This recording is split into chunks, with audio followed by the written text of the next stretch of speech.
Steamed sweet potatoes are Ram's specialty, you know.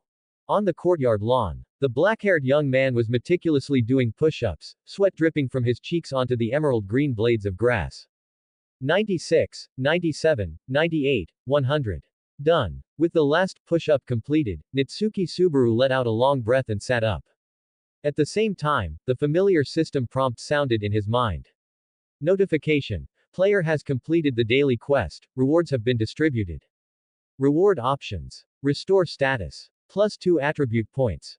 Random box. Today's tasks were completed more than twice as fast as before. Nitsuki Subaru wiped the sweat from his forehead and muttered to himself, "It seems leveling up has indeed made my strength skyrocket, even physical training has become so easy."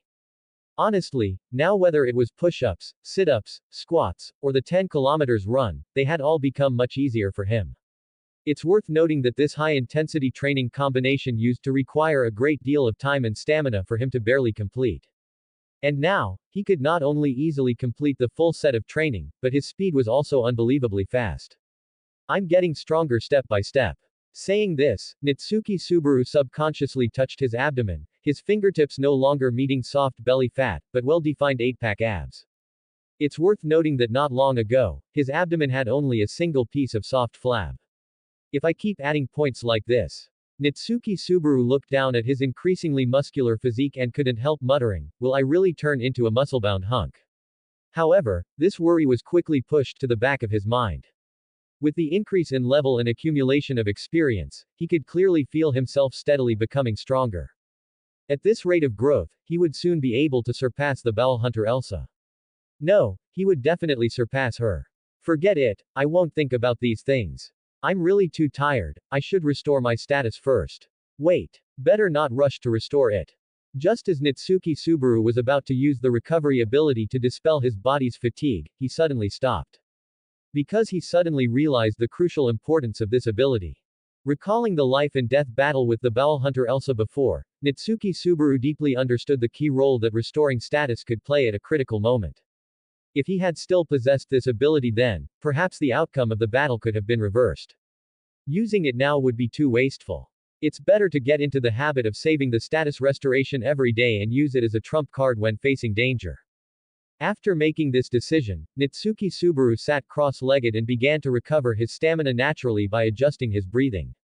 Subsequently, he turned his attention to the 2 attribute points rewarded by the system, seriously considering how to allocate them. What should I add them to? Agility, spirit, stamina. I usually focus on strength, and although attributes increase evenly with leveling up, I must have a focus. Nitsuki Subaru carefully examined the system attribute panel, gently rubbing his chin. If I distribute them evenly, the attribute points are simply not enough. Although comprehensive development is important, now is not the time to consider being a hexagonal warrior.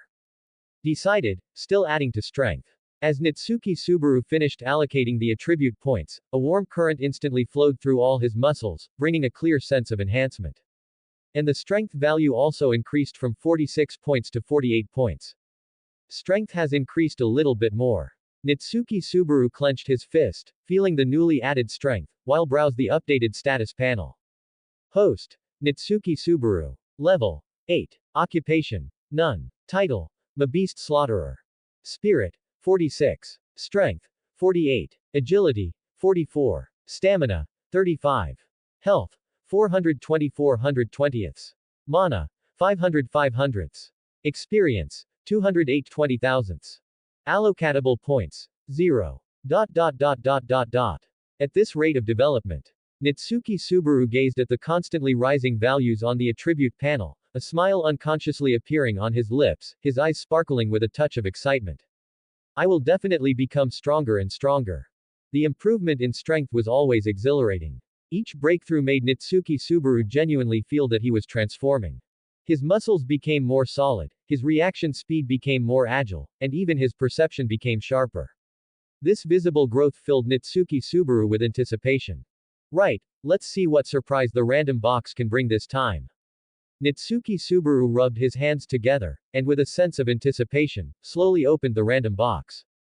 Then, a multicolored light flashed. A pair of cutely styled rogue rabbit hair clips lay quietly in his palm. Ah, this. Nitsuki Subaru's expression instantly froze, and a few black lines appeared on his forehead. Recalling the things he had opened before, ballpoint pens, band-aids, and now these useless hair clips. This random box really lives up to its name.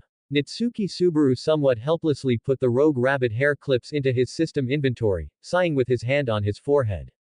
He was clearly expecting a useful item to enhance his strength, but he always got these inexplicable things. Was he an unlucky person?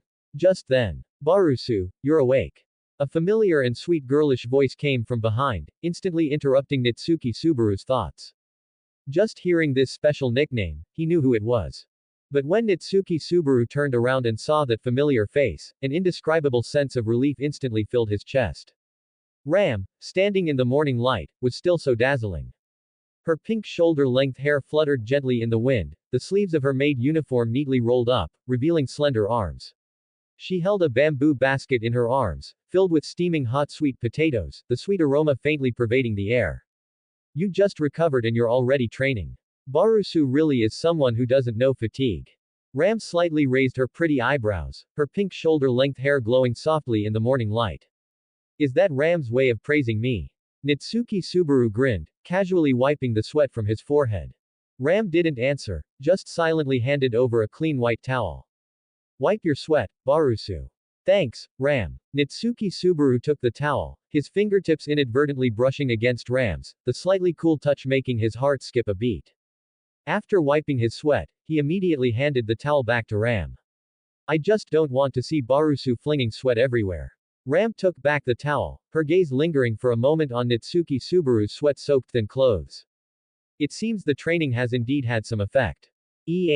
Ram is actually paying attention to my figure.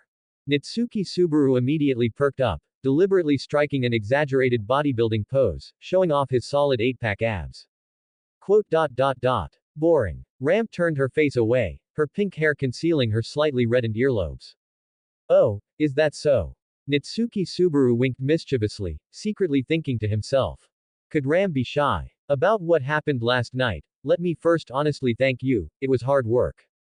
Ram suddenly changed the subject, her tone still somewhat flat, but with an added touch of seriousness.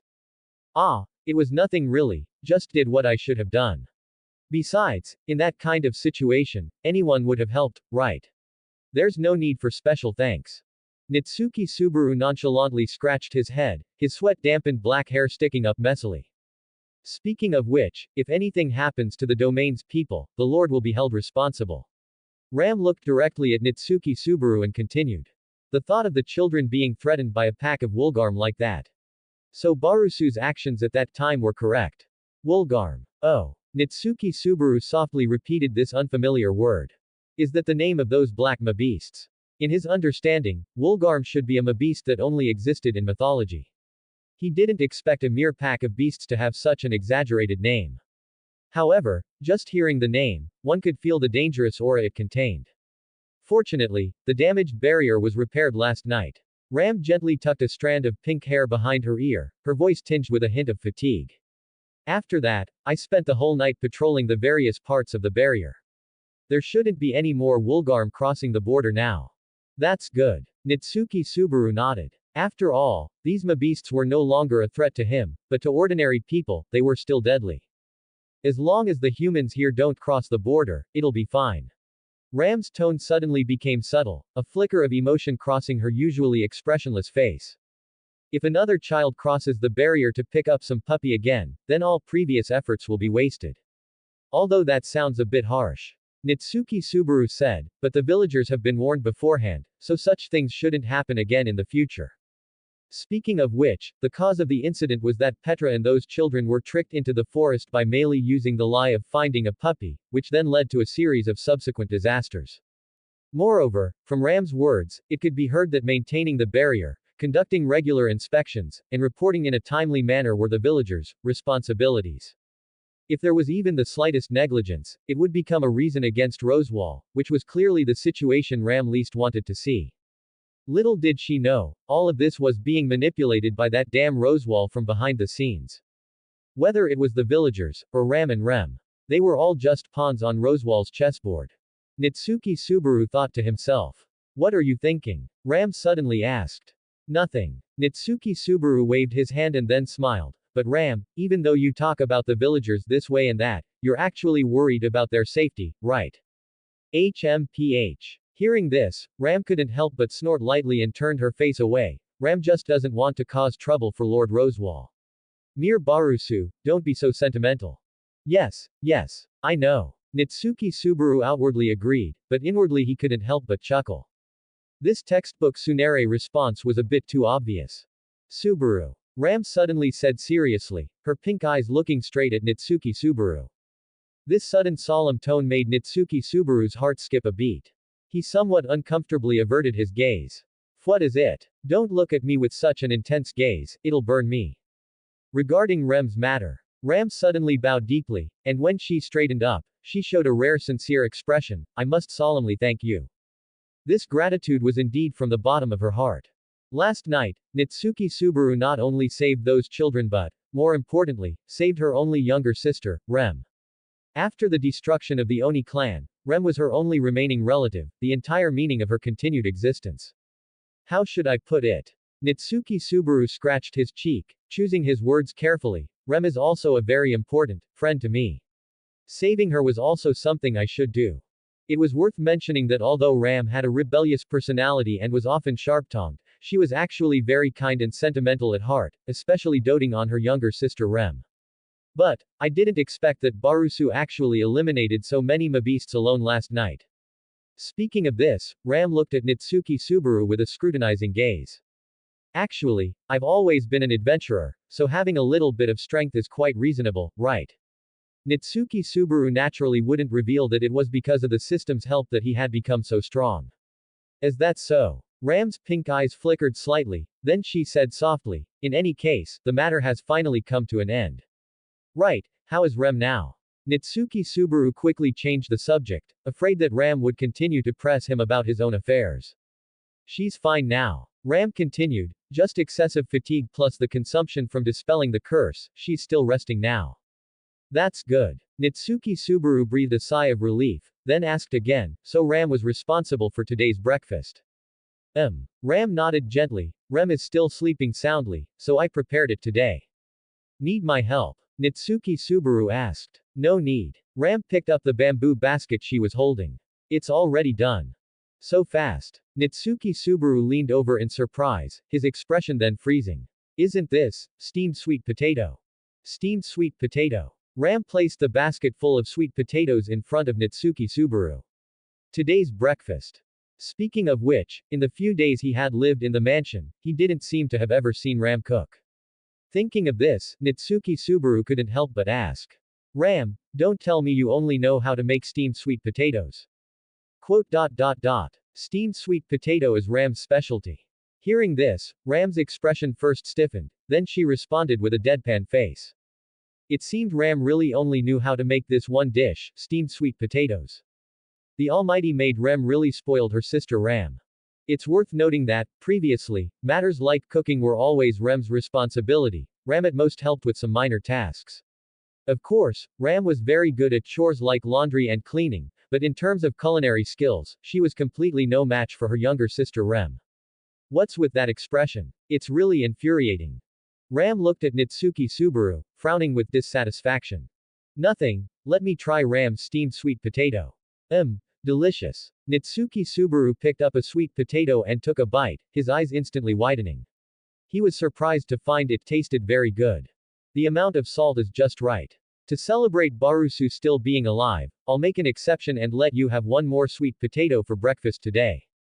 Ram said lightly. Just one. Nitsuki Subaru's face immediately fell, and he deliberately made a very disappointed expression, saying, at least give me two, right?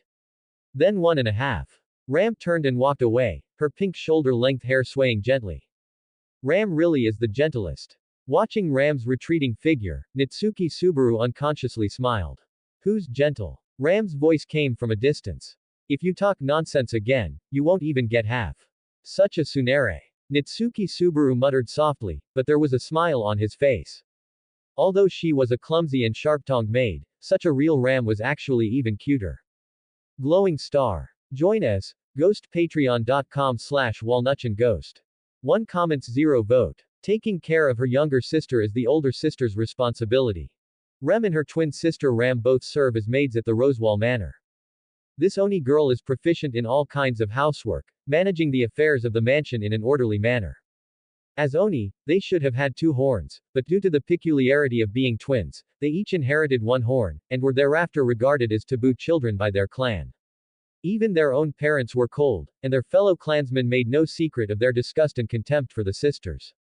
It's all because of this single horn. Rem was forced to understand this cruel fact from a young age. It's worth noting that among the demihuman races, the Oni clan was considered an exceptionally outstanding race due to their superior physical strength and powerful mana. However, the Oni clan had an obvious weakness: their small population.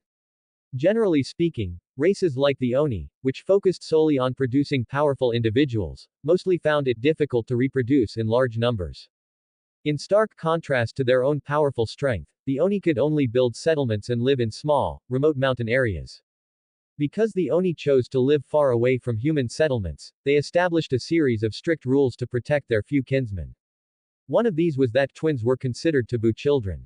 After all, Oni are born with two horns on their heads. In a normal state, the horns are hidden within the skull, but when encountering special situations that shake the Ona's instincts, the horns extend from the head, absorbing mana from the surroundings. The function of the horns is to forcibly make the mana in the atmosphere submit, thereby greatly enhancing one's combat power. It is a racial characteristic organ that the Oni clan is extremely proud of. However, the situation with twins was different. They were born sharing two horns. In Oni society, individuals who lost their horns were called hornless, and would thereby lose their Oni identity. Even losing just one horn would lead to slander and censure, let alone twins born missing one important horn from the start. This was undoubtedly something that had to be tabooed. Therefore, throughout history, twins were immediately put to death after birth. The fate of these twin sisters was originally destined to end at birth. This oppressive upbringing took a turn after her older sister Ram awakened her self-awareness. The young Ram was a child prodigy. The talent she displayed was unprecedented in Oni history. The mana stored in her body far exceeded that of her peers, and the pure white single horn on her forehead was so beautiful it made the entire clan bow in admiration. What was even rarer was that this heaven-gifted girl was never arrogant. Her very existence was as pure and dazzling as her single horn, making all clansmen unconsciously submit. For a girl not yet 10 years old, this was nothing short of a miracle. In the Oni society that revered strength, even the clan leader who had once intended to kill the newborn sisters had to bow to Ram's brilliance. Rem always firmly believed, sister is powerful. And she followed this dazzling star like a shadow, clumsily measuring the glorious path her sister Ram walked. However, compared to her amazingly talented sister, Rem was just a mediocre, single-horned Oni. She had no outstanding talents, and her mana reserves were also unremarkable. This timid girl always hid behind her sister, even imitating Ram's every move. This was how the young Rem protected her fragile heart. She never envied her sister Ram, but instead held the deepest respect and love for her. Nor did she resent her parents, because they had indeed given her care. She didn't even blame her clansmen. After all, it was natural for them to have expectations for Ram's sister. But these well-intentioned blades tortured Rem. Her parents' expectations, the clansmen's encouragement, her sister, this insurmountable mountain. Rem had tried all sorts of childish efforts, secretly practicing magic late at night, even imitating her sister's every action flawlessly. However, each time, she despairingly found that her sister Ram always stood on that unreachable cloud, shining so brightly it made her unable to open her eyes. Whenever she saw the adoring gazes of the clansmen towards her sister, or heard her parents' praises for her sister, this thought would gnaw at Rem's heart like a venomous snake. Why can I never compare to sister? Rem forcefully pinched her own horn, as if this could calm the surging unwillingness in her heart. Just as Rem was about to give up struggling and accept her fate. That night that changed everything arrived. The blood moon hung high, and the witch cultists swarmed into the village like a tide. In the firelight, she saw her sister's white horn break under the flash of a blade. The crisp, crack, sound was particularly piercing amidst the shouts of battle. And what terrified Rem most about herself was, in that instant, a secret sense of relief surged deep within her heart. It was as if a heavy burden that had long been pressing on her shoulders was suddenly lifted, or as if she finally saw hope of catching up to her sister. This shameful thought had just emerged when it was drowned by overwhelming guilt. She trembled as she hugged her unconscious sister, warm tears mixing with her sister's blood, seeping into the soil and creating dark stains. It's all my fault. If it wasn't to protect me. She sobbed and muttered, her nails digging deeply into her palms.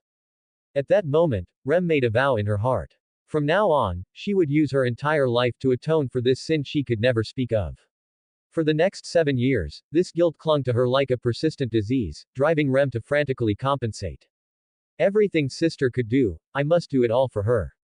Even after earning the reputation of an all-powerful maid at Rosewall Manor, even after being entrusted by Lord Rosewall with the important task of assisting in the royal selection, the anxiety in Rem's heart always lingered like a shadow.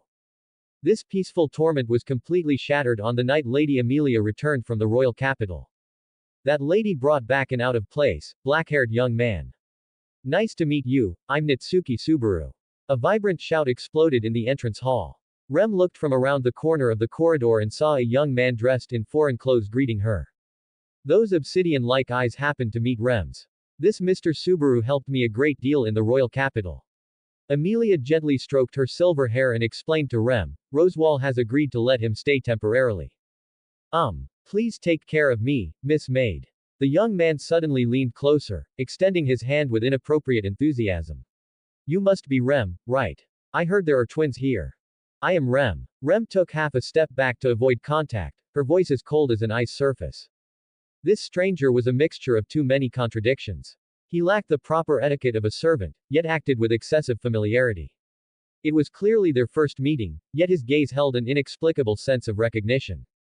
Rem and Ram are truly twins, aren't they? The black-haired young man scratched the back of his head with an embarrassed laugh. Even the bows on your hair accessories are. Guessed. Rem interrupted him with standard maidly posture, her clasped hands drawing a perfect arc in front of her skirt. The guest rooms are in the east corridor. Please follow Rem closely and do not touch the artwork along the way. As she turned, she heard the young man mutter, so strict, not what I imagined at all. But what was more concerning was the gaze that fell on her bangs, where the shameful mark of the oni was hidden. The discomfort of being scrutinized instantly crawled up her spine. Excuse me, Rem suddenly stopped, her sweet voice laced with a hidden blade, as the guest very interested in Rem's horn. Ah, no. The black-haired young man waved his hands frantically, but knocked over a vase beside him. Amidst the crisp sound of shattering, he awkwardly explained, I just thought, it's very pretty. Quote. Not understanding what this young man was saying, Rem silently squatted down to clean up the fragments, letting the porcelain cut her fingertips. However, this frivolous, clumsy, yet inexplicably sincere attitude formed a sharp contrast with the stern order of the mansion. I'll help you. The young man said. Please stop. Rem blocked the young man with her body. An amateur's assistance will only increase the cleanup work. The young man was speechless for a moment. Ram's voice floated down from the stairs. Come prepare Lady Amelia's dinner. Yes, sister. Rem quickly stood up, hiding the blood-stained porcelain shards in her apron. Before leaving, she caught a final glimpse of the young man's hesitant expression, a look that inexplicably irritated her. The next morning, when she and her sister Ram jointly woke this uninvited guest. At the breakfast table, Lord Rosewall asked in his trademark peculiar tone. What is it that you desire? As things stand, I will not refuse. To cover up the fact that the insignia was lost, I am willing to pay anything. Come, what do you want? Is anything really okay? Then, if I say I want them, that would be acceptable, right? The young man said so. Rem maintained her perfect maidly demeanor. Although he brushed it off as a joke, such frivolous remarks were already enough to displease her. However, what was even more shocking came later. This young man, who called himself Natsuki Subaru, actually requested to work as a servant in the mansion as his reward. Why does he want to stay?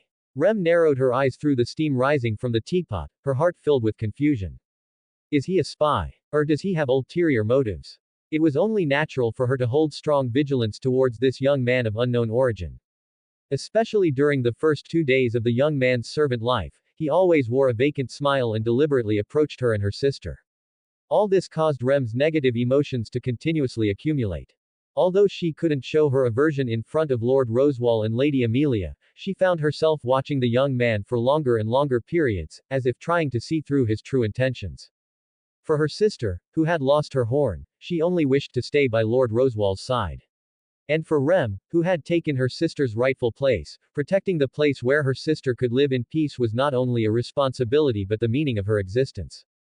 She would not easily let go of anyone who threatened this environment.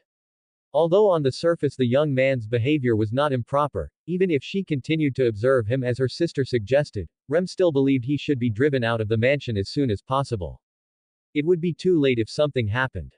Just as she reached this conclusion, she unexpectedly discovered a side of Subaru that was completely different from his frivolous exterior. The young man put his all into everything he did. Gradually, the initial tense atmosphere dissipated, and his clumsy enthusiasm also began to change.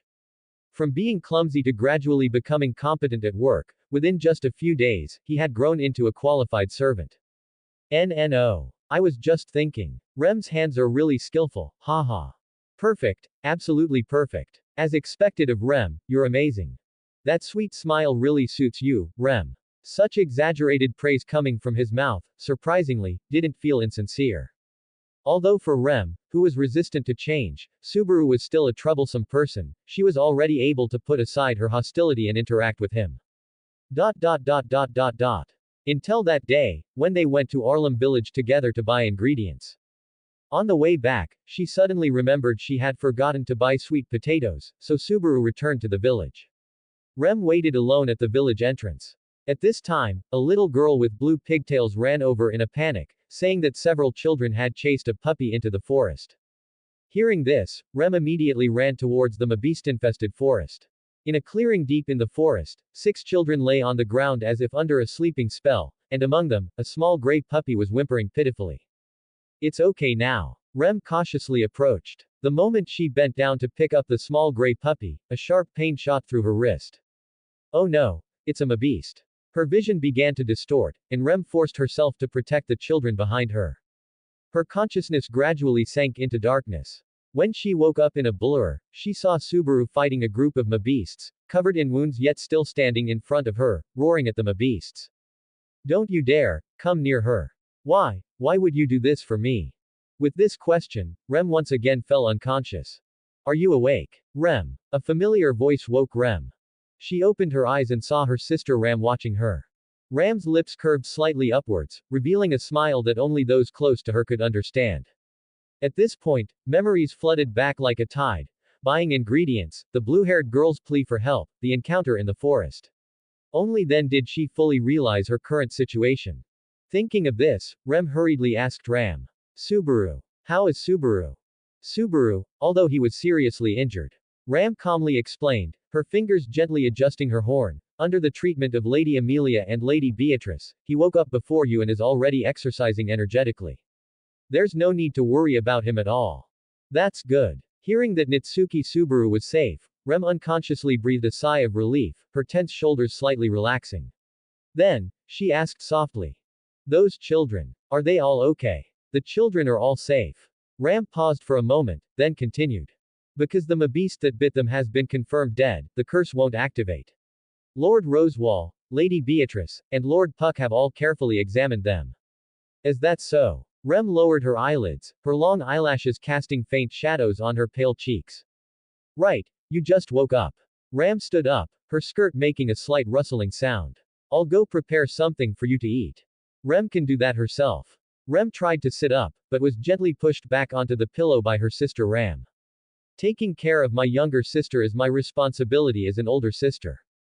Ram's tone brooked no argument, and as she turned, she quietly softened the force with which she closed the door.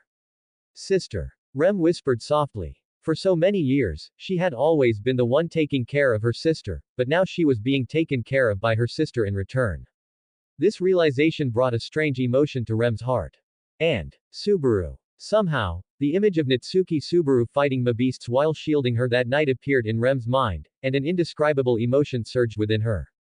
This feeling. What exactly is it? Rem gently clenched the bedsheet, the fine texture of the fabric under her fingertips, yet she couldn't grasp that elusive feeling in her heart. Glowing star. Join us, ghostpatreon.com/walnutchandghost. 0 comments 0 vote. Promoted and got a raise, now I'm a knight. 3 days had passed since the thrilling beast attack in the forest, and daily life at Rosewall Manor was gradually returning to normal. Rem had fully recovered, and Nitsuki Subaru had experienced a significant change in his status. From an ordinary servant, he was promoted to Amelia's exclusive knight. That's right, the current Nitsuki Subaru was a recognized knight. According to the way of putting things in my previous life, this should be considered a promotion and a raise. Nitsuki Subaru thought to himself. In his mind, the scene from that night's dinner couldn't help but surface. Rosewall sat in the main seat, his heterochromatic eyes narrowed, speaking in his uniquely peculiar tone. Natsuki-kun, saved the children of Arlem village, and also saved Rem. You see, if I don't give a suitable reward, it would truly be unbecoming of a lord, yo. Yes, Subaru, thanks to you this time. Amelia gently put down her silver fork, her silver bell-like voice chiming in, you can ask for any reward you want. I really don't need anything. Nitsuki Subaru scratched the back of his head, troubled, just consider me an enthusiastic citizen doing good deeds without seeking recognition. Oh my, our hero, being so modest won't do. You know, Rosewall looked at Nitsuki Subaru, his drawn-out last syllable carrying a hint of teasing. You know, if one achieves great merit but doesn't receive a corresponding reward, how would the other nobles view the Mather's house, you see? Rosewall is right. Subaru, this doesn't just concern you personally, it also relates to the dignity of the domain. Amelia frowned slightly upon hearing this, looking at Nitsuki Subaru and saying. And, I also really want to thank you properly. As Lord Rosewall said. Ram, standing to the side, couldn't help but speak up. Subaru eliminated so many beasts, protected Arlem village, and saved the children. If such great merit goes unrewarded, people will think Lord Rosewall mistreats his meritorious retainers. Nitsuki Subaru was rendered speechless, his gaze shifting back and forth between everyone's faces, finally sighing helplessly, all right, I understand. Natsuki-kun, state your wish. Rosewall's heterochromatic eyes looked directly at Nitsuki Subaru. Then, Nitsuki Subaru pondered for a moment, looking at Amelia's gentle gaze, and suddenly his eyes lit up, please allow me to become Emiliatan's knight. Because in the upcoming royal selection, the status of a knight would be greatly beneficial to Amelia. The dining room instantly fell silent. Lady Amelia's knight, is it? What an unexpected decision. You see, Rosewall thoughtfully tapped his chin with his finger, looking at Nitsuki Subaru and continuing. However, Natsuki-kun was able to annihilate hundreds of beasts alone, his strength is unquestionable, you see, and he risked his life to protect the villagers, his character is also commendable, as Lady Amelia's knight, he is indeed most suitable, yo. Knight. And Amelia, beside him, widened her amethyst-like eyes in surprise, her slender fingers unconsciously twisting together. Why would Subaru suddenly want to be my knight? You clearly could have better choices. Well, as for that, Nitsuki Subaru looked at Amelia's confused expression, then gave a hearty laugh, of course, it's because Emiliachan deserves the best protection. But. Facing Nitsuki Subaru's direct statement, Amelia's cheeks flushed slightly, a knight is a very important position, you have to make an oath, bear many responsibilities. It's just what I want. Nitsuki Subaru straightened his back, placed his right hand on his chest in an exaggerated knightly salute. I, Nitsuki Subaru, swear to protect Emiliachan's smile with my life. PFF'd. Amelia was amused by Nitsuki Subaru's actions, then became serious again, but Subaru, you could clearly ask for more money or a house, why? How can those things compare to the importance of staying by Emiliachan's side? Nitsuki Subaru blurted out without thinking, then, realizing his slip of the tongue, quickly added, I mean, as a knight, I can better help Amelia, prepare to win the royal selection and such. Oh my, young people are truly passionate, you see. Rosewall watched Nitsuki Subaru and Amelia, a meaningful smile in his heterochromatic eyes. Could Subaru have ulterior motives? Ram's eyes, beneath her pink bangs, narrowed slightly, her tone laced with obvious suspicion. Ram, what are you saying? I, Nitsuki Subaru, have always acted with integrity. Nitsuki Subaru spread his hands innocently, a composed smile on his lips.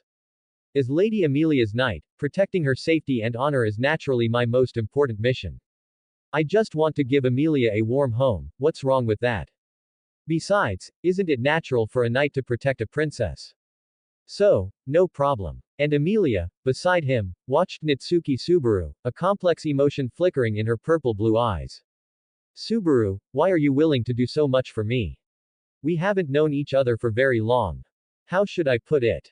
Nitsuki Subaru's expression became incredibly serious, looking directly into Amelia's clear, amethyst-like eyes, his voice unusually firm.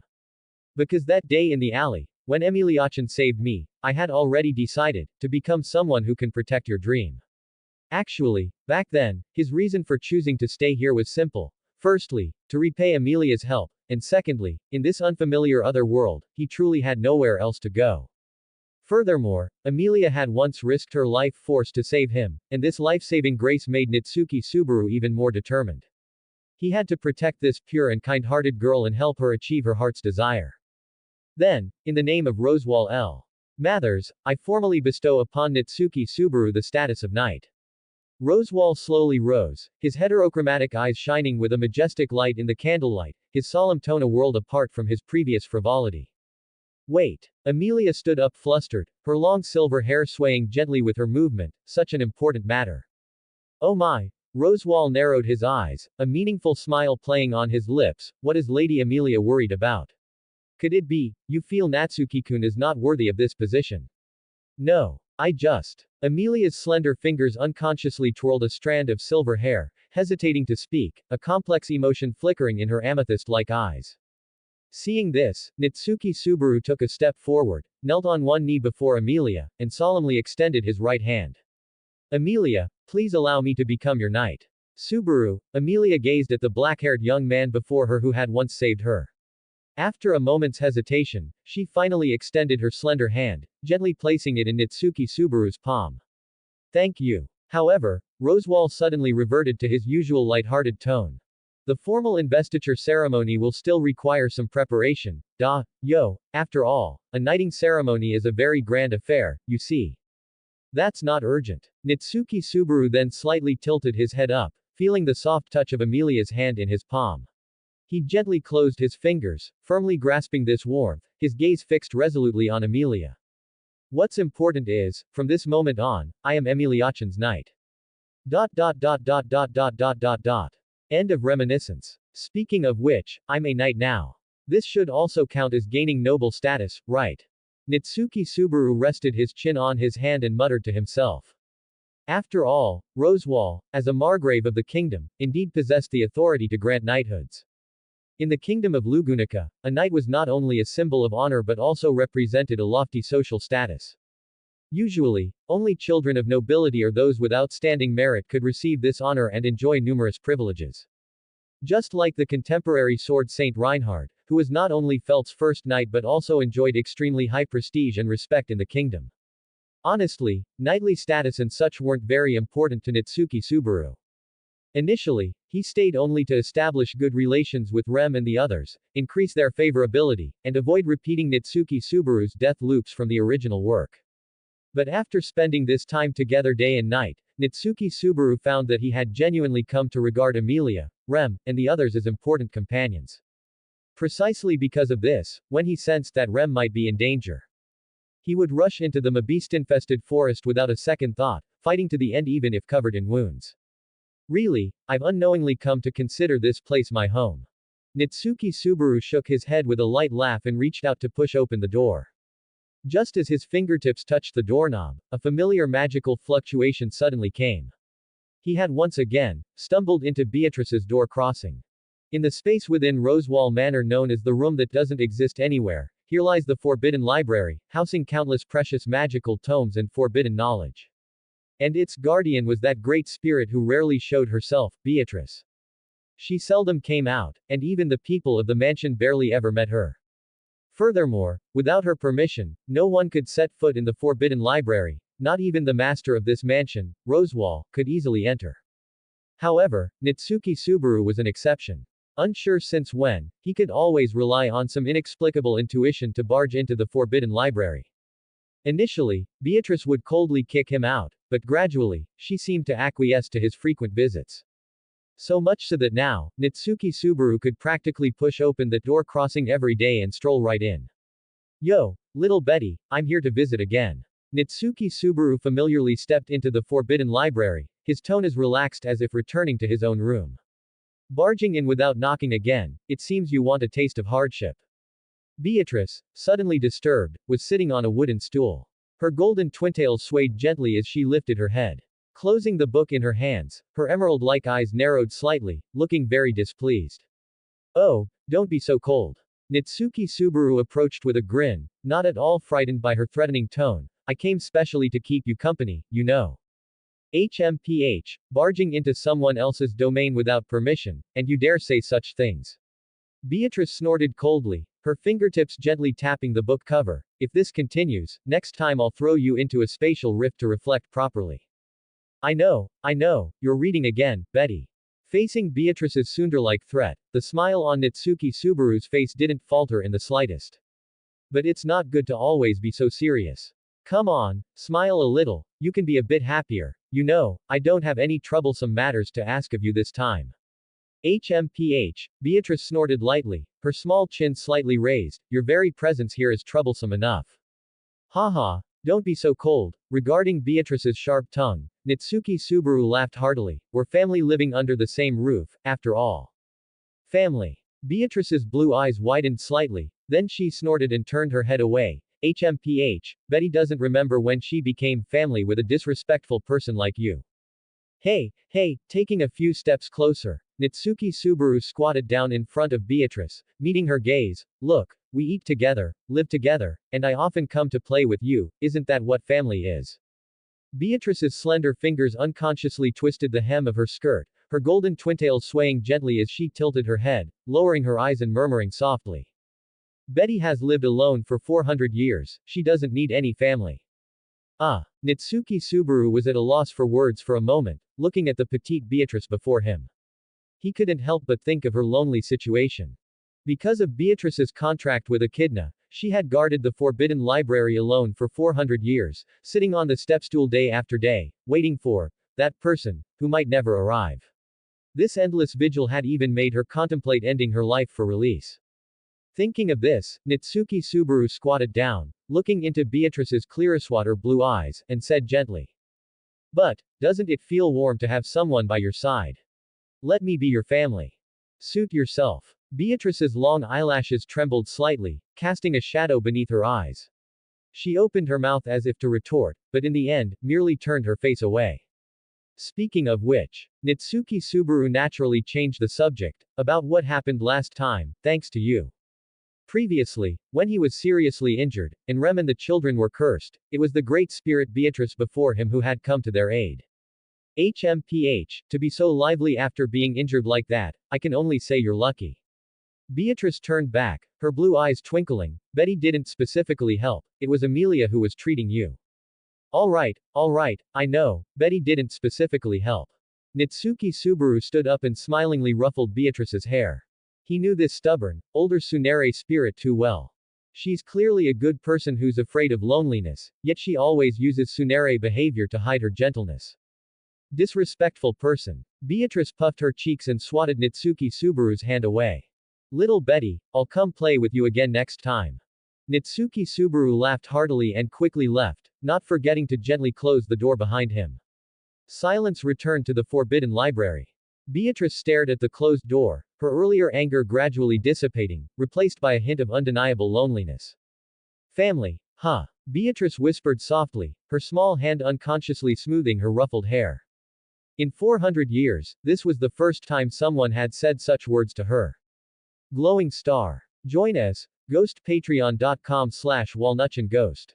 1 comments 0 vote. Download the app for greater interaction. You can chat with me about my writing experience apart from the comments section. Walnutchan. Download app now. Oh no, it's the feeling of a heart attack. What a tsundere fellow. After closing the door crossing, Nitsuki Subaru muttered to himself. He remembered from the original story that Beatrice had made a pact with the witch Echidna, waiting alone in the Forbidden Library for someone who would never arrive. Day after day, year after year, waiting for a promise that would never be fulfilled. The tome of wisdom in Beatrice's hands was now blank. For this great spirit who had lived for over 400 years, she had already lost the will to live, only seeking someone to grant her release. 400 years, huh? Thinking of the long years Beatrice had spent waiting alone, Nitsuki Subaru's heart couldn't help but tighten. These past few days of interaction had made him develop a sincere affection for this sharp-tongued but kind-hearted great spirit. To watch her walk towards her end would be truly unbearable. This is really a bit of a headache. Walking down the corridor, Nitsuki Subaru irritably ruffled his hair. Forget it, why think so much? I should just help that lonely, older L0L spirit. Although his heart already belonged to Amelia, he still couldn't ignore Beatrice's plight. Speaking of which, the girls in this mansion all seem to have heart-wrenching pasts. Nitsuki Subaru suddenly realized this fact. Ram and Rem's tragic childhood of having their clan exterminated, Amelia's suffering of being discriminated against by the world because she resembled the Witch of Envy, and now Beatrice's 400 years of lonely vigil, seeking release. Thinking of these, Nitsuki Subaru couldn't help but sigh. Have I unknowingly come to consider everyone here so important? It seems there are more things to change than I imagined. But speaking of which, this time, I've successfully cleared this loop in one life. Nitsuki Subaru whispered to himself. You know, in the original story, Nitsuki Subaru died 4 times before reaching this point. This time, although he himself almost died at the hands of the bowel hunter Elsa, he at least survived. Furthermore, after the Mabeast incident in the forest, the attitude of everyone in the mansion towards him had clearly become much closer. Amelia's smile was warmer, Ram's sharp tongue began to be mixed with concern, and even that 400-year-old spirit's attitude towards him had softened somewhat. But what Nitsuki Subaru cared about most was Rem's change. That blue-haired girl who once eyed him with vigilance, now, when he trained, would quietly prepare a towel, would remember his casual remarks about food preferences, and even Subaru-sama. As he was thinking, Rem's gentle call came from behind. Turning around, he saw the blue-haired girl's face blooming with a gentle smile. Nitsuki Subaru couldn't help but sigh inwardly. Recently, Rem not only smiled more, but her concern for him had also increased day by day. Although they say there are 3 great illusions in life, this was definitely not an illusion. Nitsuki Subaru gazed at Rem's azure eyes, the gentle and complex emotions rippling within them making his heart beat uncontrollably faster. Hey, Rem.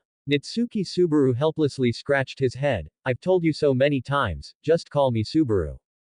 But, Rem's fingers unconsciously clenched the hem of her skirt, her gaze slightly lowered. Subaru-sama is now a noble knight. This sentence made Nitsuki Subaru's heart tighten.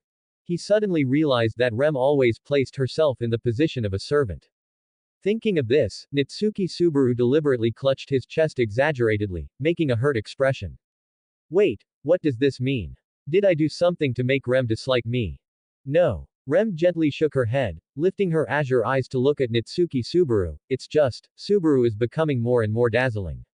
You used to be so clumsy, but now you can stand on your own, and even become a respected knight. Rem's voice gradually softened, almost as if talking to herself. Rem is weak and full of flaws. When Subaru was attacked by the Mabeast pack in the forest, I didn't know what I could do for you at all. All along, as the all-powerful maid of the mansion, as the impeccable younger sister in Ram's eyes, Rem had never doubted her own worth. However, ever since the Mabeast attack in the forest, when she was on the verge of unconsciousness from the curse and saw Subaru, bathed in blood, saving her, that flawless Rem had been broken. And the out-of-place stranger who had barged into the mansion now carried an air of reassuring strength in his every move. Someone like me, am I really still worthy of standing by his side? This realization made Rem's heart feel as if it were being squeezed by an invisible hand. She should have been happy for Subaru. But a selfish corner of her heart missed the less mature Subaru who would rely on her. Honestly. A familiar voice interrupted Rem's thoughts. Nitsuki Subaru's hand suddenly landed on her hair, the warm touch making her shiver all over. This intimate gesture was so natural that Rem almost forgot to breathe. So warm. The Rem who wakes up first in the morning to prepare breakfast, the Rem who cleans every corner spotless, the Rem who never complains even when it's hard. Nitsuki Subaru looked at Rem with gentle eyes. Why would someone like you say you're weak? But, Rem's azure eyes trembled slightly, glistening with unshed tears. There's no but. Nitsuki Subaru's voice softened. I love watching Rem when she's seriously working. At those times, you're practically sparkling. Subaru always says such troubling things. Rem's tears finally fell. Because it's the truth. Nitsuki Subaru stepped forward and gently wiped the tears from Rem's cheeks. So promise me, don't belittle yourself anymore.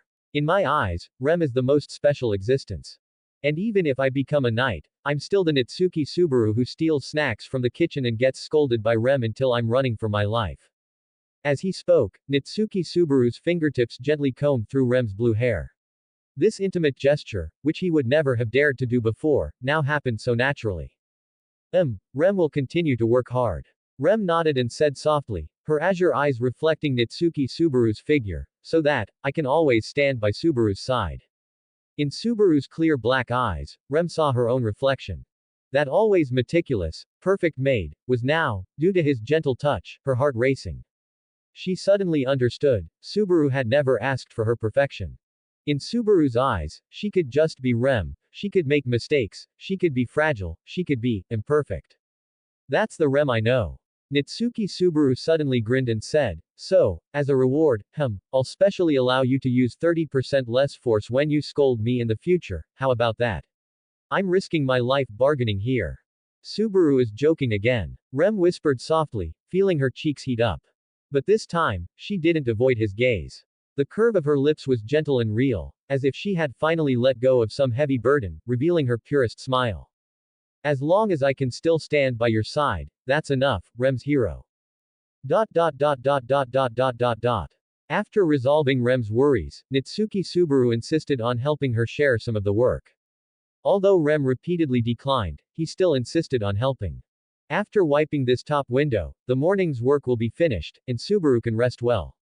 Rem looked up at Nitsuki Subaru, who was standing on a chair.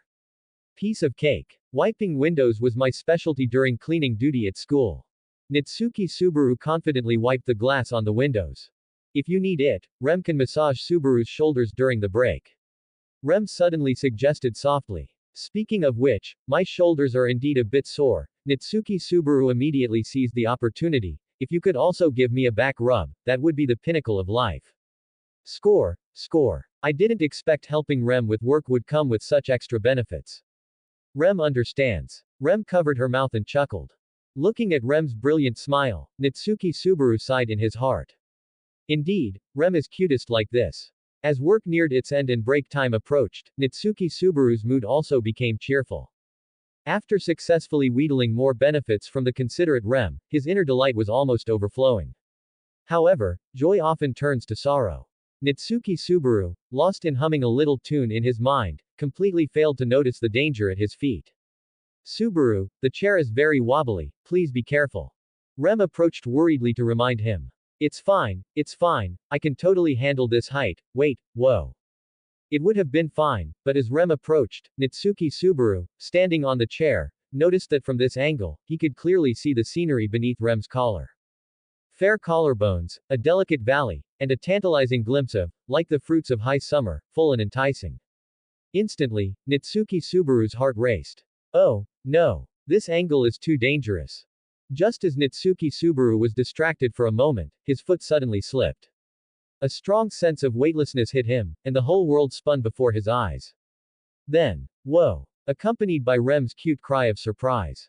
Careful! Nitsuki Subaru's unbalanced body fell heavily onto Rem. In the instant of falling, he subconsciously protected the back of Rem's head with his hand, and the two ended up on the floor in an ambiguous position. At such close proximity, they could clearly hear each other's breathing. Rem's delicate face was right before his eyes, and Nitsuki Subaru could even count her slightly trembling eyelashes. Just a little further, and their noses would touch.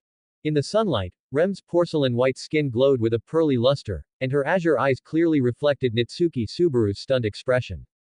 Subaru, are you alright?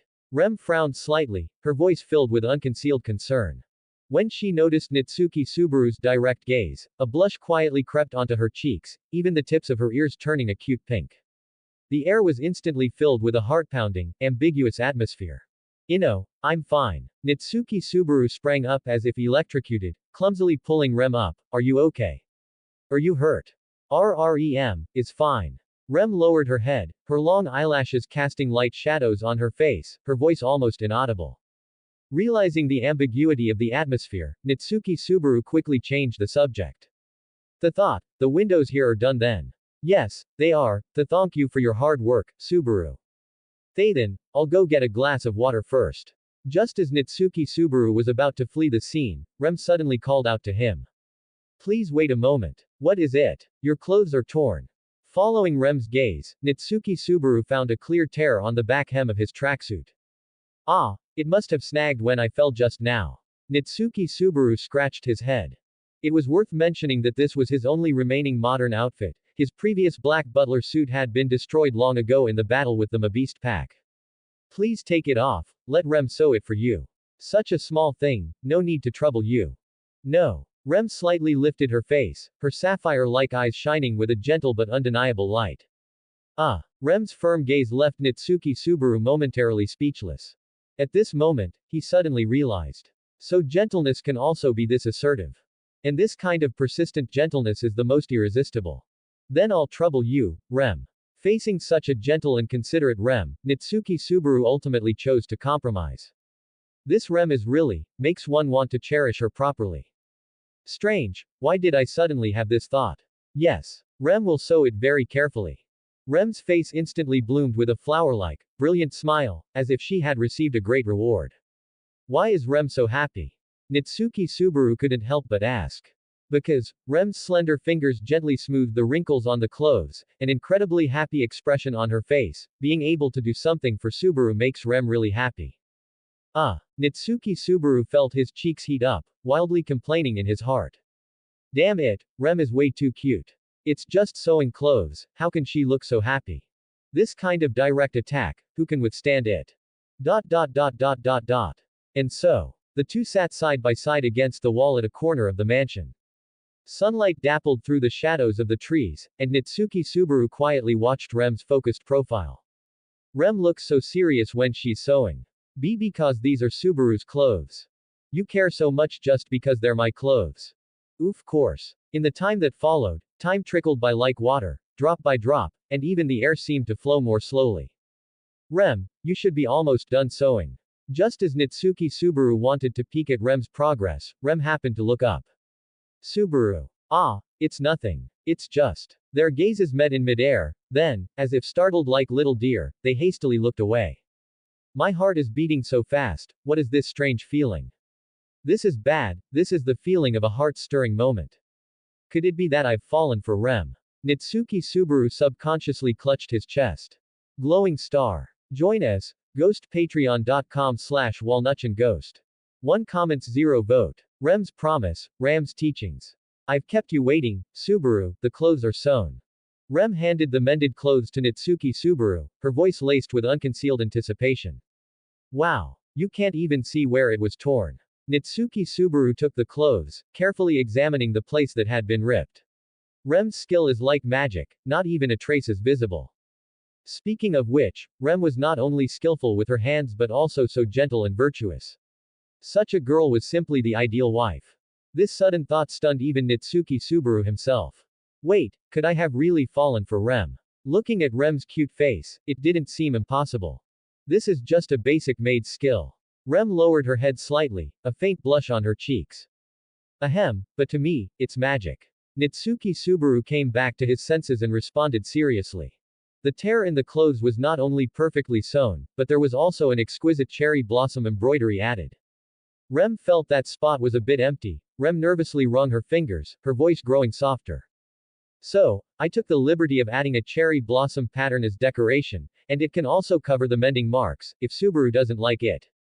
How could I not? Nitsuki Subaru interrupted Rem, saying happily, this is the best embroidery I've ever seen. From now on, these clothes will be my most treasured possession. Treasured possession or something, Subaru is exaggerating. Rem shyly turned her face away, but the corners of her mouth couldn't help but curve into a smile. I'm serious. Nitsuki Subaru touched the cherry blossom pattern, his fingertips feeling the fine stitches. I will definitely cherish this cherry blossom Rem embroidered. He paused, then continued thoughtfully, but, it's really interesting, although apples are called ringa, here, cherry blossoms are still called cherry blossoms. I heard Petra mention it before. Rem began to explain. To the east of Lord Rosewall's domain, there's a beautiful cherry blossom forest. Every spring, the petals fall like pink snow. A cherry blossom forest, huh? Nitsuki Subaru rested his chin on his hand, his thoughts seeming to drift far away. Cherry blossoms in another world. If I could go see them with someone important. It would surely be wonderful. Nitsuki Subaru unconsciously withdrew his gaze from the cherry blossom pattern, turning to look at Rem beside him. Sunlight danced on her blue hair through the gaps in the leaves, casting a soft golden halo on her delicate profile. What's wrong, Subaru? Rem first looked at Nitsuki Subaru with some bewilderment, then tilted her head and showed him a brilliant smile. That smile was pure and warm, as if it could melt all the ice in the world. Such a smile, I really hope I can protect it forever. Nitsuki Subaru silently made a vow in his heart, a gentle expression unconsciously appearing on his face, then he looked at Rem and said. I was thinking, how should I properly thank Rem-sama for mending my clothes? Our Rem-sama or something, Subaru is joking again. Rem's cheeks instantly flushed red, I just did what I was supposed to do. It's not just, supposed to do. Nitsuki Subaru suddenly put on a straight face, wagging his index finger in front of Rem. This is Rem's special limited edition mending service, complete with exclusive cherry blossom embroidery. It's absolutely unique. Hearing this exaggerated praise, Rem couldn't help but lower her head shyly. Because they're Subaru's clothes, so what? Nitsuki Subaru approached Rem with a mischievous grin. Shy Rem is just too cute. So, I wanted to put a little more effort into it. Rem's voice grew softer and softer, almost becoming a whisper. Ah, honestly. Nitsuki Subaru suddenly clutched his head dramatically. Rem is so cute, I won't be able to hold back. After all, facing such an adorable Rem, it was truly hard to resist. Subaru is saying strange things again. Rem covered her mouth and giggled. Then, as a reward, Nitsuki Subaru pretended to think, then invited Rem, let's pick a good day and go see the cherry blossoms together. This season is perfect for something like that. See the cherry blossoms. With Subaru, Rem's eyes instantly lit up, but then she shyly lowered her head.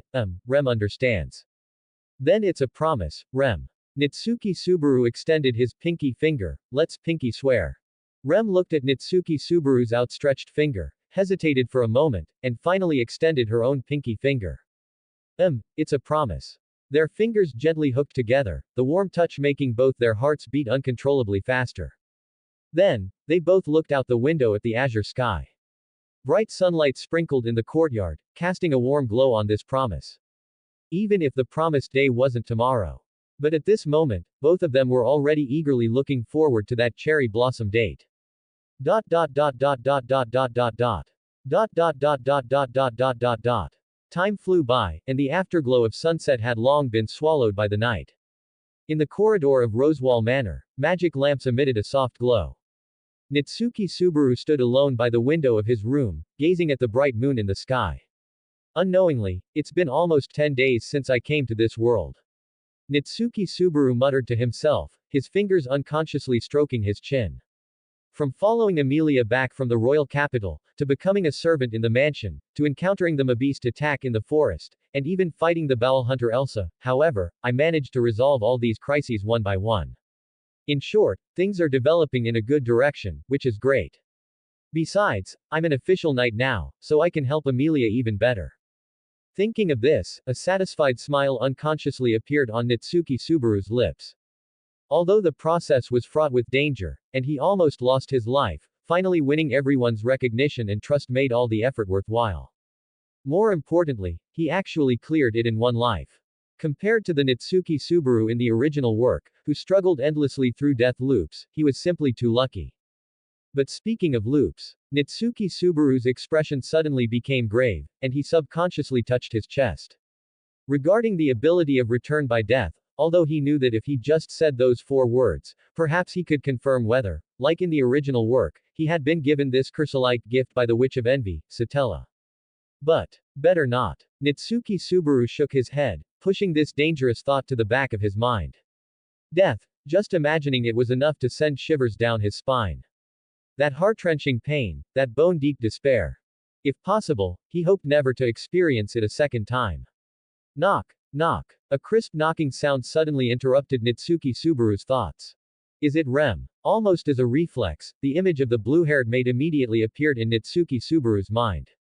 Ever since he had opened his heart to Rem during the day, her every frown and smile frequently appeared in his mind. It's Rem. Opening the door, what greeted him was the pink-haired maid who had the same face as Rem but a completely different aura. Ram wore the standard Rosewall Manor maid uniform, the well-tailored black dress perfectly outlining her slender waist. The pure white stockings extending from beneath the hem of her skirt encased her long legs, glowing softly in the light. Although she was Rem's twin, Ram carried an air of inviolable dignity in her every move.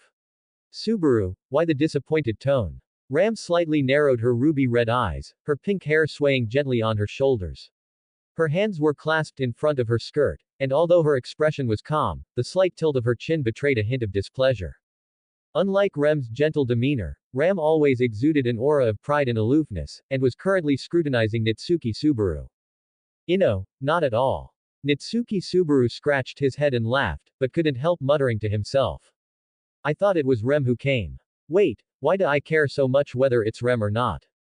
Quote. Ram said nothing and walked straight past Nitsuki Subaru. The faint scent of vanilla from her wafted past Nitsuki Subaru's nose. It was completely different from Rem's fragrance.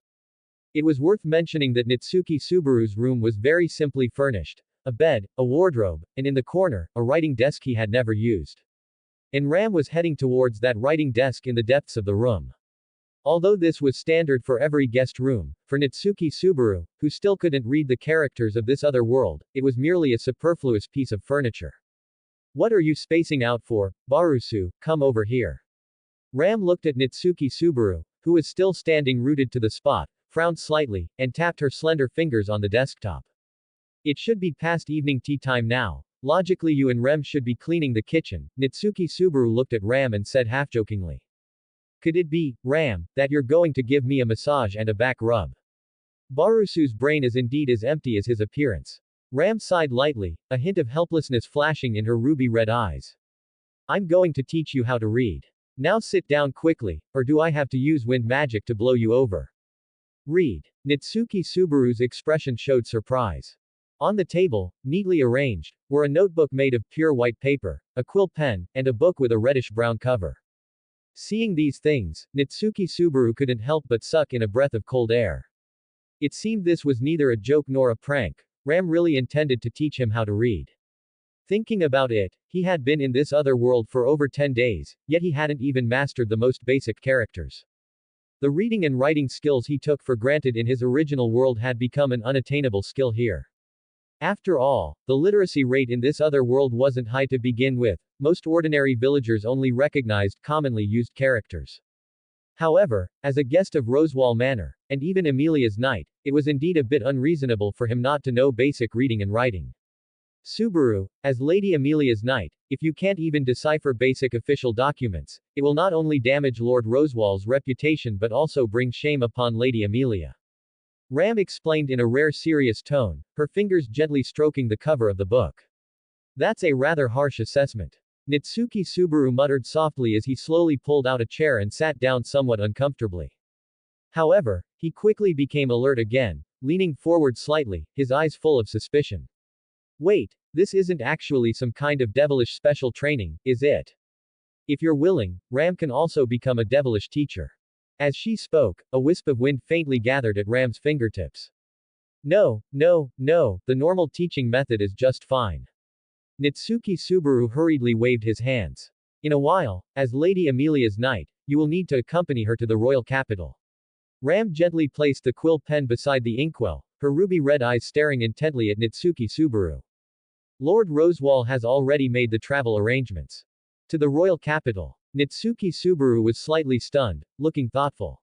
He remembered that Amelia's main purpose for going to the royal capital was to participate in the royal selection ceremony and compete for the throne. That being said, the White Whale, the Witch Cult, and the troublesome Sin Archbishop of Sloth would appear one after another. In short, all sorts of trouble would follow. My current level is only 8, and all my attributes are very low. I must increase my strength as soon as possible. What's wrong? Ram looked at the dazed Nitsuki Subaru and asked. Nothing. Nitsuki Subaru snapped out of his thoughts, shook his head helplessly, and looked at the unfamiliar characters in the book. It's just that these characters are completely different from those in my hometown. Speaking of which, these otherworldly characters were neither angular like Japanese katakana nor flowing like hiragana. At first glance, they bore some resemblance to English letters from his previous life, but upon closer inspection, the complicated strokes and strange ligatures made him completely clueless. If he had to describe it, it was almost like a child's doodles. Could it be that you're not an idiot, but simply a fool? Ram narrowed her wine-red eyes and looked at Nitsuki Subaru. Hey, those two are practically the same thing, right? Nitsuki Subaru protested, feigning dissatisfaction. Of course, there's a difference. Ram said with a serious face, an idiot can't learn, a fool won't learn. Which one are you, Barusu? Quote. I choose the third type, the hard-working type. Nitsuki Subaru puffed out his chest and said loudly. He wasn't going to fall into Ram's trap. I hope so. Ram snorted lightly, then opened the book. Then, let's start with the most basic characters. Yes, Ram-sensei. Nitsuki Subaru drew out his tone, trying to make it sound more lighthearted, but earned a sharp glare in return. Ram was still the same as ever, her sharp tongue hadn't dulled in the slightest. Join us, Ghost patreon.com/walnutchandghost. 3 comments 0 vote. Ram is super cute too, you know. Let's start with the very basics. This is a book for children, the Lugnica Fairy Tale Collection. Ram pushed a beautifully bound book in front of Nitsuki Subaru. Fairy tales. Nitsuki Subaru took the book, unable to resist complaining, Hey, are you treating me like a 3-year-old? He was a high school student, after all. Making someone his age read children's books was just too ridiculous, no matter how he thought about it. Someone who doesn't recognize a single word, isn't that the same as a child? Ram slightly tilted her head, her pink hair swaying, and retorted matter-of-factly to Nitsuki Subaru. About that. Hit right where it hurt, Nitsuki Subaru was instantly speechless. Indeed, in this other world, his proudly amassed knowledge was completely useless. He couldn't even understand the simplest signboards, making him a complete illiterate. What was the difference between that and a child who couldn't read? It seems there really isn't much difference. Damn it. Don't worry. Starting tonight, Rem and I will take turns teaching you how to read. Ram paused, then added, we'll try to make sure you master basic vocabulary before the trip to the royal capital. Rem is coming to teach me too. Nitsuki Subaru's eyes instantly lit up. If it's Rem, that doesn't sound too bad either. What? Do you have an opinion? Ram slightly raised her eyebrows. No. Thank you both so much, sisters. Nitsuki Subaru said politely, but his heart was already leaping with joy. To be able to study with the twin maids, Ram and Rem. This is practically a heaven-sent blessing. Thinking of this, Nitsuki Subaru suddenly felt an unprecedented motivation to study. Any other questions? Ram looked at Nitsuki Subaru and asked faintly. No problem, it's just reading and writing. Nitsuki Subaru gave a thumbs up, revealing his trademark bright smile. This little thing can't stump me. Barusu's conversational grammar is fine, so learning shouldn't be too difficult, however. Ram's wine-red eyes glanced at Nitsuki Subaru as she said, your vulgar choice of words, it's probably too late to correct that now. This sounds like a supplement, but it's actually an insult, isn't it? Nitsuki Subaru complained as he sat down at the table. He picked up the quill pen and solemnly wrote the first line of words since his transmigration in his notebook. Nitsuki Subaru has arrived. Perfect. There's no time for you to play graffiti games.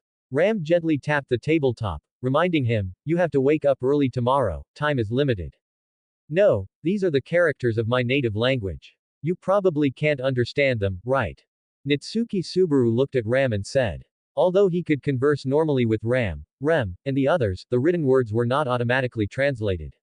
It seemed just as he couldn't understand the writing of this world, the writing here wouldn't change for him either. Let's start by learning the most basic, script. Ram spread open the book in her hands and began to explain. Raw script and Hascript will be taught after you've mastered all of the script. There are actually 3 writing systems. Just hearing about it makes my head spin. Nitsuki Subaru held his head and lamented. At this moment, he finally and profoundly understood the despair foreigners felt when learning Japanese and facing hiragana, katakana, and kanji. It seemed the path to mastering a new language was far more difficult than he had imagined. As long as you learn script, you'll be able to read fairy tales. You must finish by the first hour of nethertime at the latest. Ram then added, there's work tomorrow, and Ram also needs to rest. That last sentence revealed your true feelings, didn't it, big sis Ram? Nitsuki Subaru said with a mischievous grin. Although Ram always had a sharp tongue, deep down she was actually gentler and more considerate than Ram, just not good at showing it. Ram also believes that honesty is a virtue. Ram responded without hesitation. It was hard to tell if this was a joke or her true feelings, but it was most likely the latter. By the way, is Ram worried about my learning progress? Nitsuki Subaru said. Of course. Ram looked at Nitsuki Subaru, her expression unchanging as she said, after all, teaching an idiot who doesn't even recognize basic characters is quite a troublesome job. Hey, calling me an idiot is too hurtful, isn't it?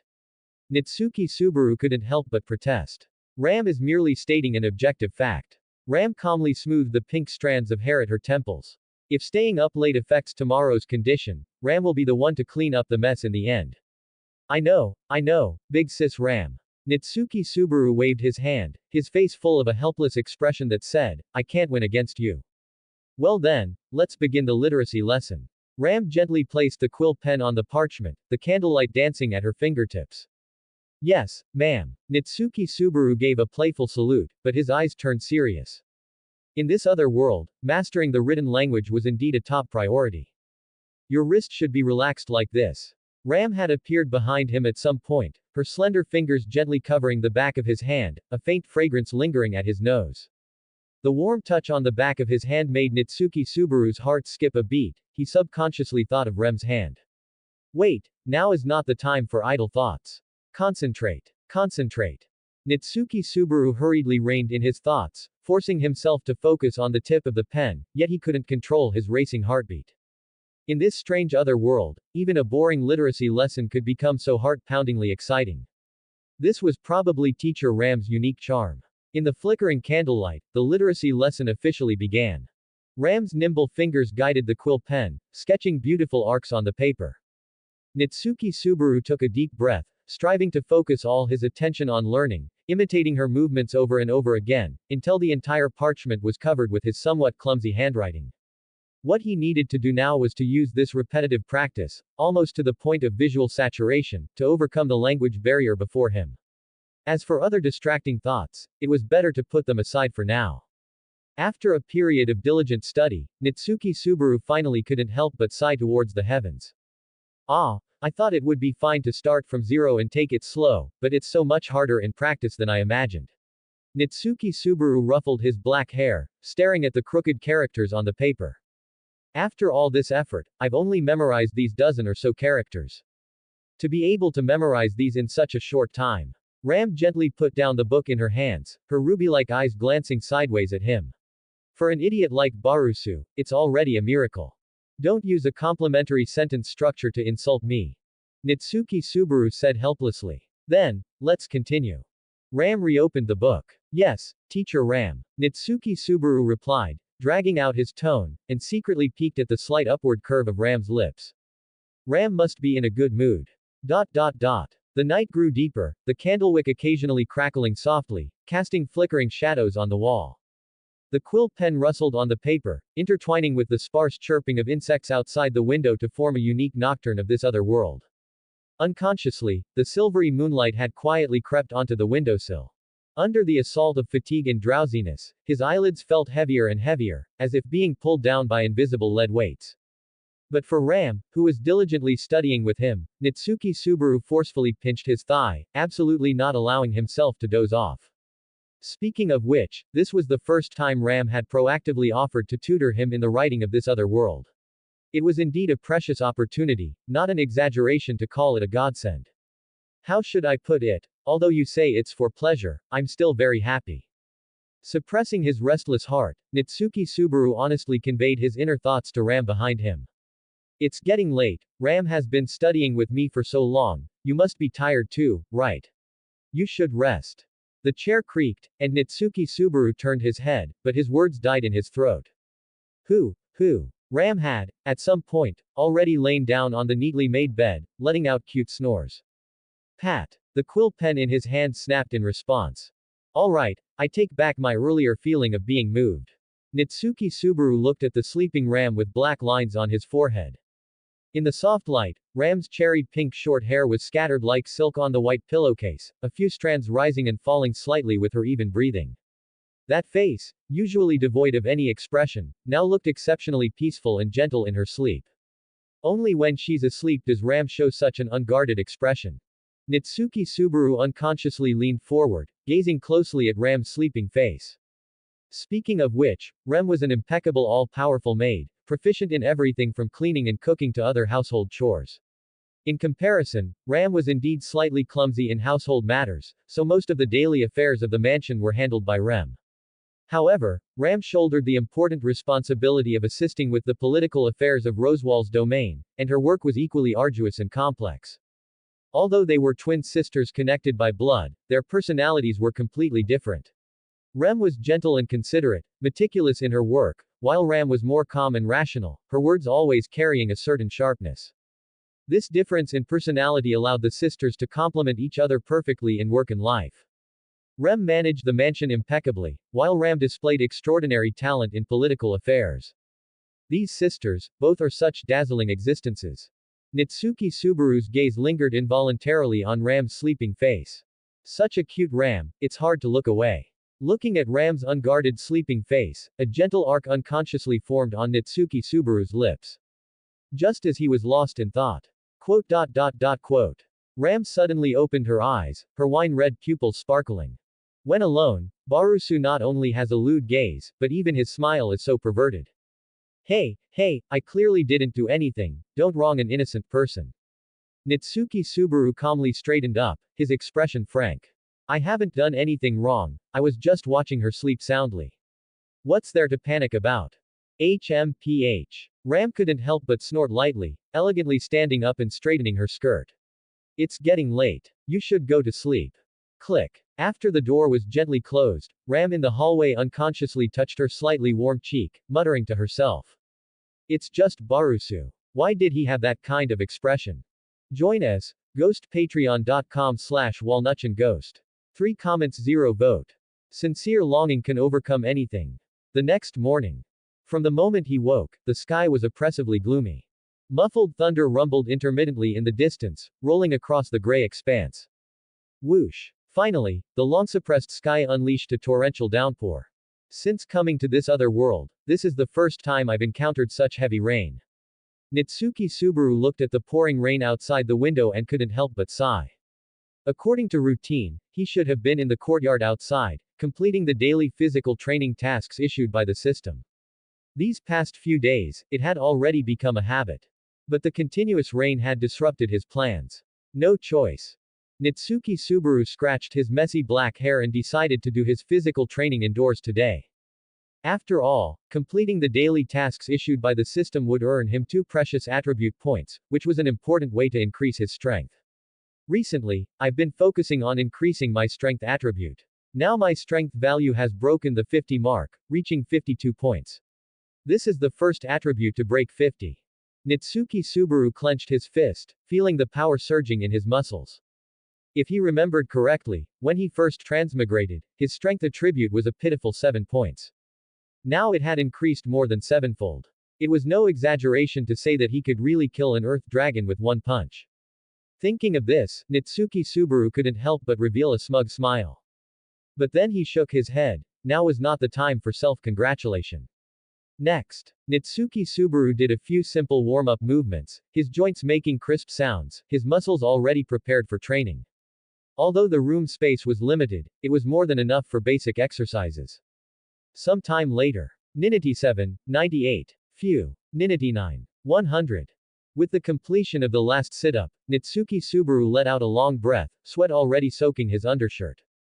Wiping the sweat from his face, Nitsuki Subaru looked at the prompt popping up on the system interface. Daily quest. Aim to be the strongest. Push-ups. 100 100ths. Sit-ups. 100 100ths.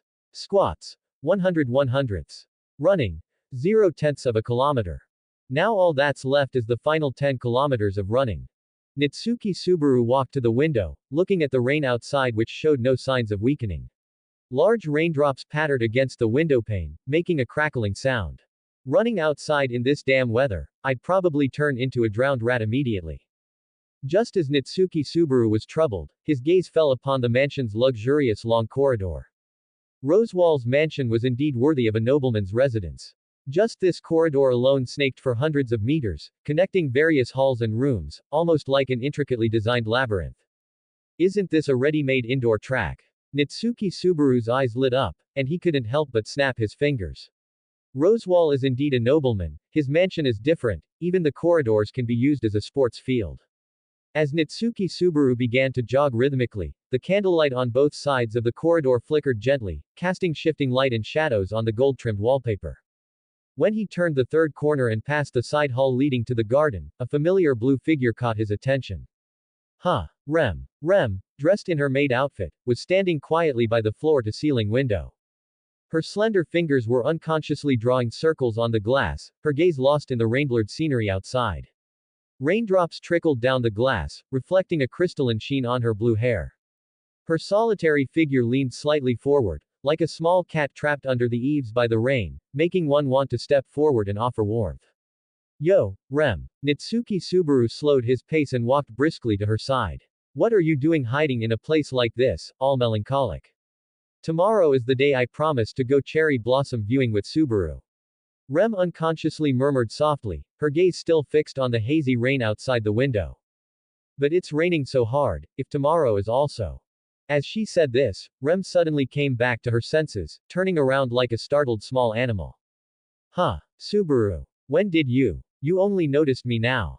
Nitsuki Subaru couldn't help but laugh, waving his hand in front of Rem's eyes. Rem is really focused when she's thinking about things. Looking at the girl before him, worried about tomorrow's promise, a warm current surged through Nitsuki Subaru's heart. He hadn't expected Rem to value their promise so much. This sentiment caused a sweet palpitation in his chest. I'm sorry. Rem couldn't help but lower her head. No, what's there to apologize for? Nitsuki Subaru quickly waved his hand, somewhat embarrassedly scratching his head. If anything, I should be the one apologizing for suddenly appearing and disturbing you, and even overhearing your muttering. No. Subaru is not at fault. Rem gently shook her head, her blue hair swaying slightly with the movement. Rem shouldn't have been here daydreaming alone. By the way, seeing Rem wasn't in high spirits, Nitsuki Subaru changed the subject. Rem, were you worried about tomorrow's weather just now? Rem nodded lightly, her gaze unconsciously drifting to the continuous rain outside the window. It's a day I've been looking forward to for a long time, going out with Subaru. If it rains, we won't be able to see the cherry blossoms. So Rem is still concerned about tomorrow's date. I'm also responsible for Rem being so concerned about the weather.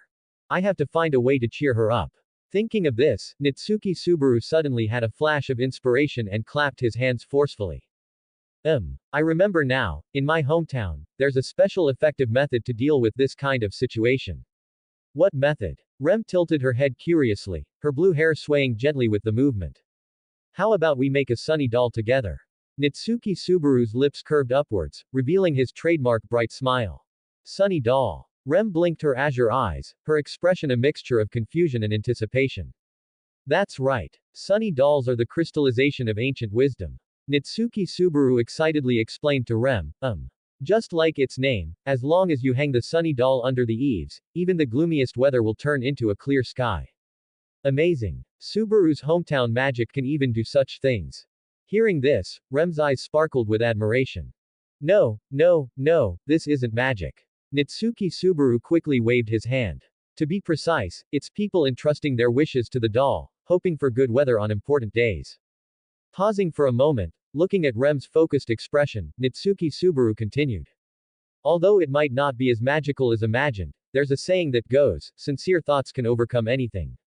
Glowing star. Join us, Ghost patreon.com/walnutchandghost. 2 comments 0 vote.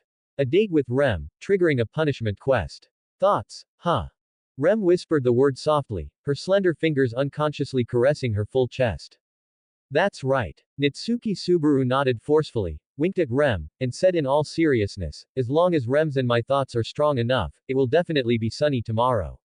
Although sunny dolls were just folklore, with no scientific basis whatsoever, seeing Rem happy was enough.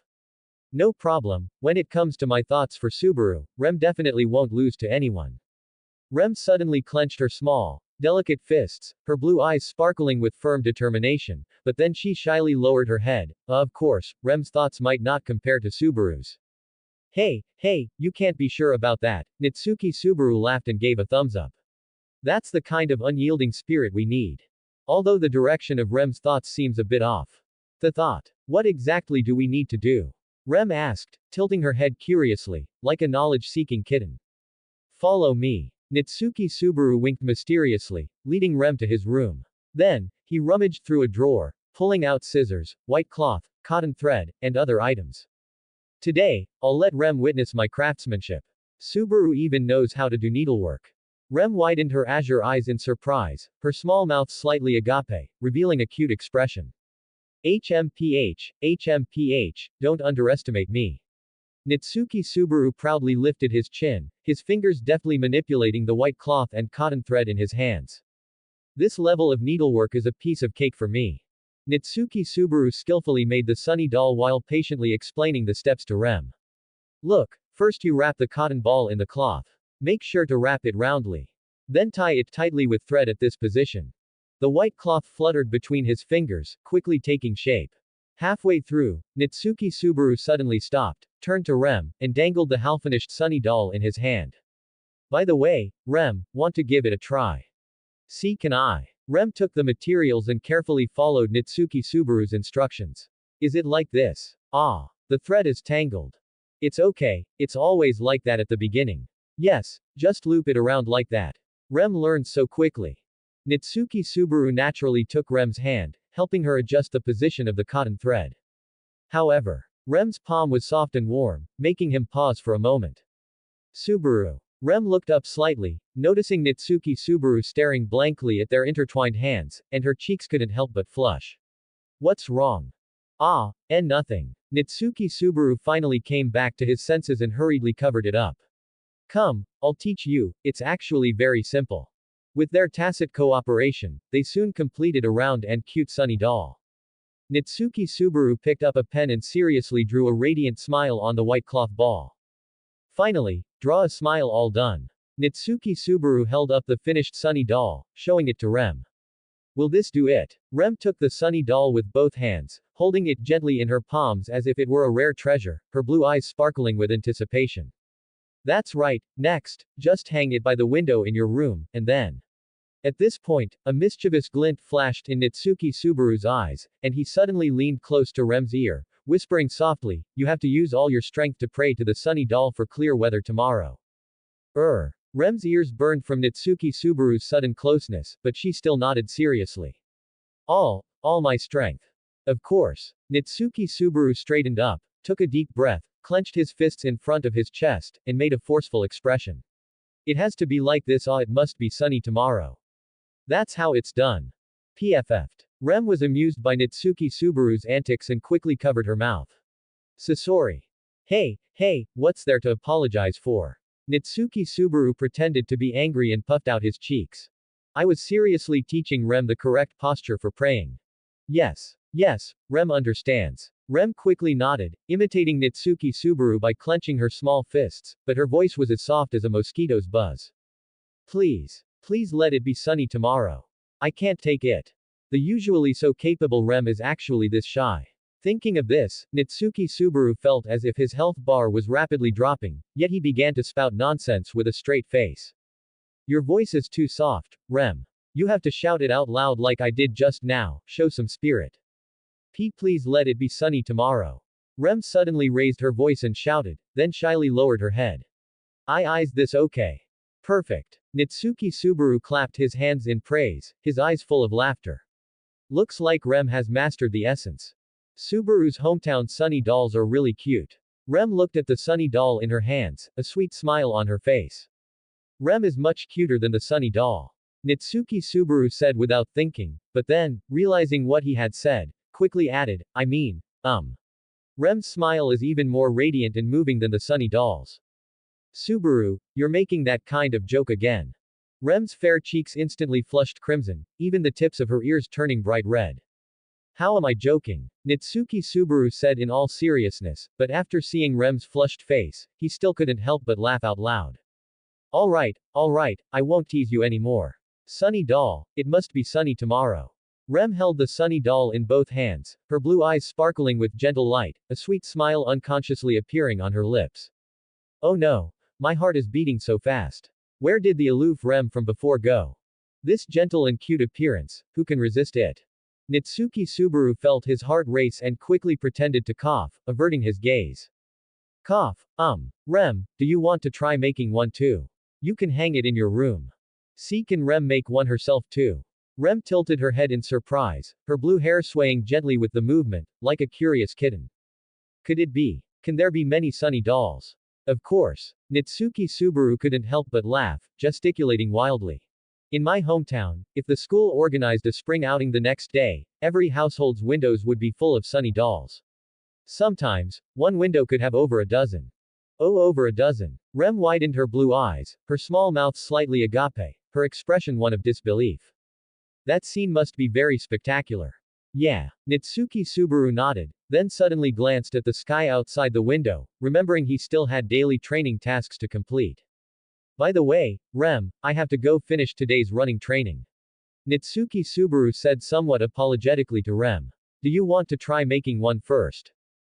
Rem nodded forcefully, a spark of determination igniting in her azure eyes. Rem will definitely make a sunny doll even cuter than Subaru's. Hey, that's a declaration of war. Nitsuki Subaru pretended to put on a stern face, but couldn't hide the smile at the corners of his mouth. I'll have to properly inspect Rem's work when I get back. Wait a moment. Rem suddenly called out to Nitsuki Subaru, who was about to leave, her cheeks flushed a cute pink, her voice growing softer. The one Rem makes. Can I give one to Subaru too? Nitsuki Subaru paused for a moment, then smiled. Of course, you can. It's a sunny doll made by Rem herself, I'll definitely treasure it like a family heirloom. Then, see you later. With that, Nitsuki Subaru waved and ran out of the room. And Rem, left behind, picked up the cloth and cotton thread, a sweet smile on her face, and began to wholeheartedly make the sunny doll she would give to Subaru. After running back and forth several dozen times in the long corridor, Nitsuki Subaru's forehead was already covered in fine beads of sweat. He stopped, panting slightly. Just then, the familiar system prompt suddenly sounded in his mind. Notification. You have completed the daily quest. View rewards. Yes, no. Phew. Finally done. Nitsuki Subaru straightened up, casually wiping the sweat from his forehead, a semi-transparent system panel appearing before his eyes. After this period of persistent training, these daily tasks were no longer a challenge for him, but rather a habit. Restore status, or save it. Skillfully navigating the system interface, Nitsuki Subaru first chose to save the status restoration reward, then unhesitatingly added the 2 attribute points he received to strength. As a warm current flowed through his body, his strength attribute increased from 52 points to 54 points. Next is the random box. Nitsuki Subaru rubbed his hands together, full of anticipation, and chose to open it. However, as a faint white light flashed, an ordinary ballpoint pen appeared in his hand. Tisk, another useless thing. Nitsuki Subaru disappointedly pursed his lips, casually twirling the ballpoint pen. If only it were a blessed random box, I could definitely get something good. But it seems that kind of special reward can only be obtained by completing hidden quests. Thinking of this, Nitsuki Subaru couldn't help but sigh. Seriously, hidden quests aren't that easy to come by. Just as he was lost in thought, his peripheral vision suddenly caught the scene outside the window, and he couldn't help but freeze for a moment. When did the rain stop? Nitsuki Subaru quickly walked to the window, surprised to find that the sky had completely cleared at some point. Sunlight pierced through the clouds, making the puddles in the courtyard sparkle. In the distance, a rainbow arched across the sky, incredibly beautiful. Could it really be thanks to the sunny dolls? Nitsuki Subaru half-jokingly muttered to himself, then shook his head. But Rem should still be making her sunny dolls, right? I wonder how they're turning out. Thinking this, Nitsuki Subaru turned the doorknob and gently pushed open his room door. A ray of sunlight slanted in through a small gap in the slightly drawn curtains, cutting a bright swath of light in the dim room. In this ray of sunlight, the blue-haired girl was napping at the desk. Her peaceful sleeping face was gently caressed by the sunlight, her long eyelashes casting small shadows on her cheeks. What shocked Nitsuki Subaru even more was that on the desk around the blue-haired girl, dozens of completed sunny dolls were neatly arranged. Each one was exquisitely made, with different cute expressions drawn on their faces, glowing with a warm white light in the sunlight. Speaking of which, no matter which world, there will always be these exaggerated children who, out of intense longing, hang their entire room full of sunny dolls. Nitsuki Subaru looked at the table full of sunny dolls, shaking his head with a mixture of amusement and emotion. Good job, Rem. It seems even the heavens couldn't wait to respond to your thoughts. Looking at the bright sunshine outside the window, Natsuki Subaru whispered softly in his heart. Tiptoeing closer, afraid to wake the sleeping Rem. He noticed that beside Rem's hand, there was an unfinished work, with needles, thread, and cloth scattered nearby.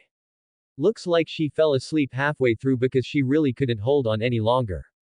As he casually picked up a sunny doll, Natsuki Subaru noticed that this one was different. It had hair meticulously crafted from silky blue thread, the hairstyle and color identical to its creator.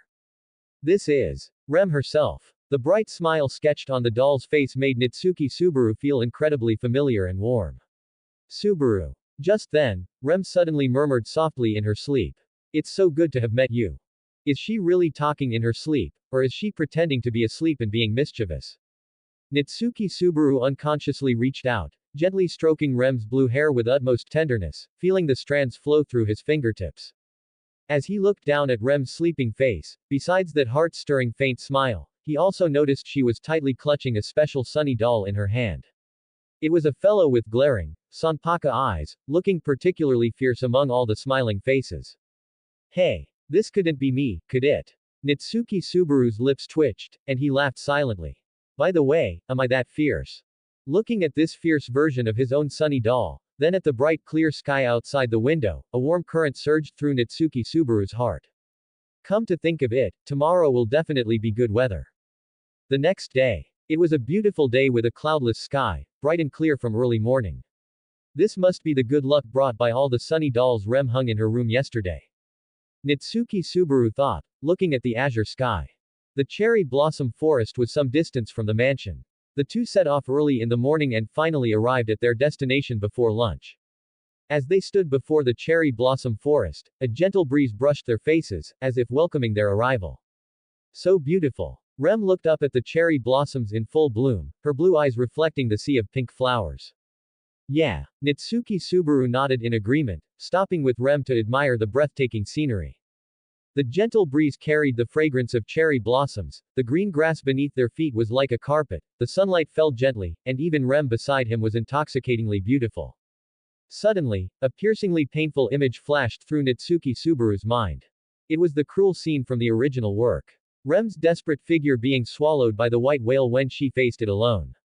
Rem's tragic appearance, her limbs broken by the Sin Archbishop of Sloth as she tried to save him, yet still desperately crawling towards him.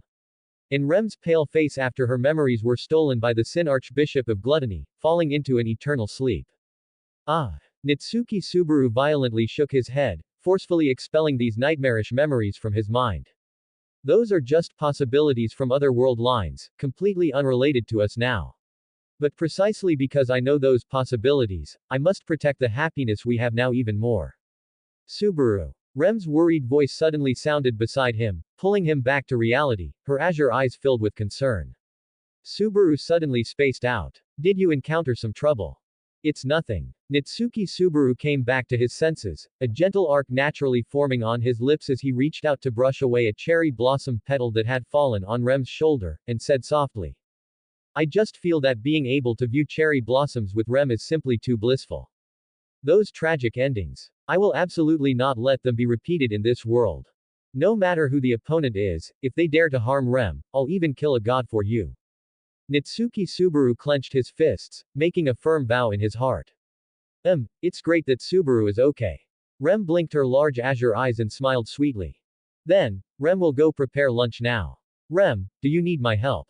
Natsuki Subaru walked over to Rem's side and asked. No need. Rem glanced at Natsuki Subaru and continued preparing the picnic. Subaru just needs to act like a husband and put on airs nearby. Oh. Natsuki Subaru subconsciously nodded, then his eyes suddenly widened. Ah.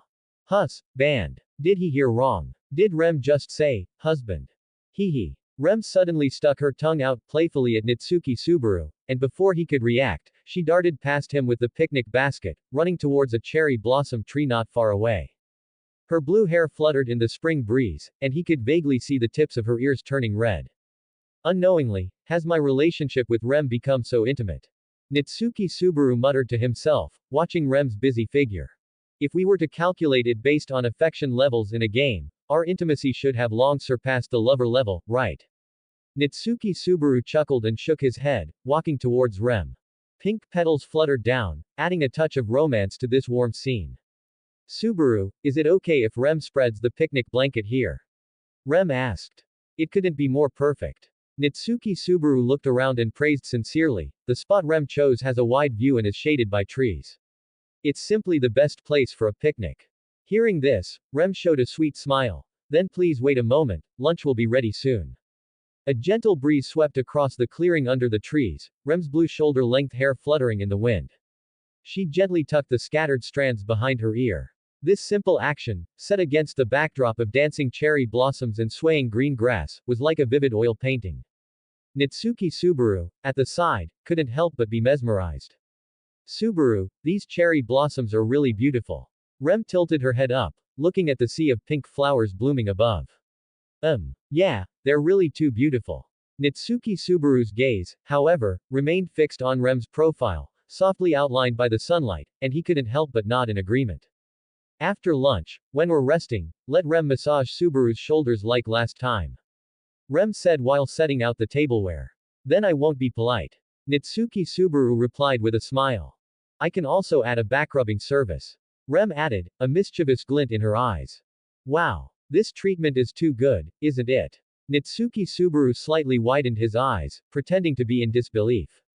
Let me think, what other benefits can I fight for? If Subaru wants a lap pillow. Rem's voice grew softer, her cheeks tinged with a faint blush. Quote. It's also okay. This is simply a critical hit. Nitsuki Subaru exclaimed in surprise, then pretended to shake his head seriously. No, this kind of treatment is too luxurious, I'm afraid I'll get addicted. Hee. Rem was amused by Nitsuki Subaru's reaction, reached out to brush away a cherry blossom petal from his black bangs, and then poured him a cup of fragrant tea. After enjoying the lunch Rem had carefully prepared, Nitsuki Subaru contentedly stretched and lay down on his side, facing the sun. Then, he shaded his eyes with his hand and squinted at the sky. It was still a cloudless, beautiful day. The azure sky was pure, without a single flaw. The warm spring breeze caressed his face, bringing with it the scent of cherry blossoms. Nitsuki Subaru crossed his hands behind his head and comfortably lay down on the picnic blanket. Seeing his action, Rem, like a well-behaved little rabbit, also gently lay down less than half a meter away from Nitsuki Subaru. The two lay shoulder to shoulder like this, jointly admiring the blue sky adorned with cherry blossoms above their heads. Subaru. Rem suddenly spoke softly, her voice tinged with a hint of shyness. Are we considered to be on a date? Nitsuki Subaru paused for a moment, then showed Rem a gentle smile. Ah, of course, we are. This is a special date just for me and Rem. Facing such a gentle and cute Rem, how could I not cherish her feelings? Although my feelings for Amelia are sincere, this feeling for Rem is also equally sincere. It's so nice, Subaru. Rem suddenly has so much she wants to say. Rem sighed contentedly, turned her head, her watery blue eyes filled with tenderness. Can you listen? Of course. Nitsuki Subaru also turned on his side, meeting Rem's gaze. Come on Rem, let me hear your voice some more. Rem's face bloomed with a happy smile. Rem is really so happy.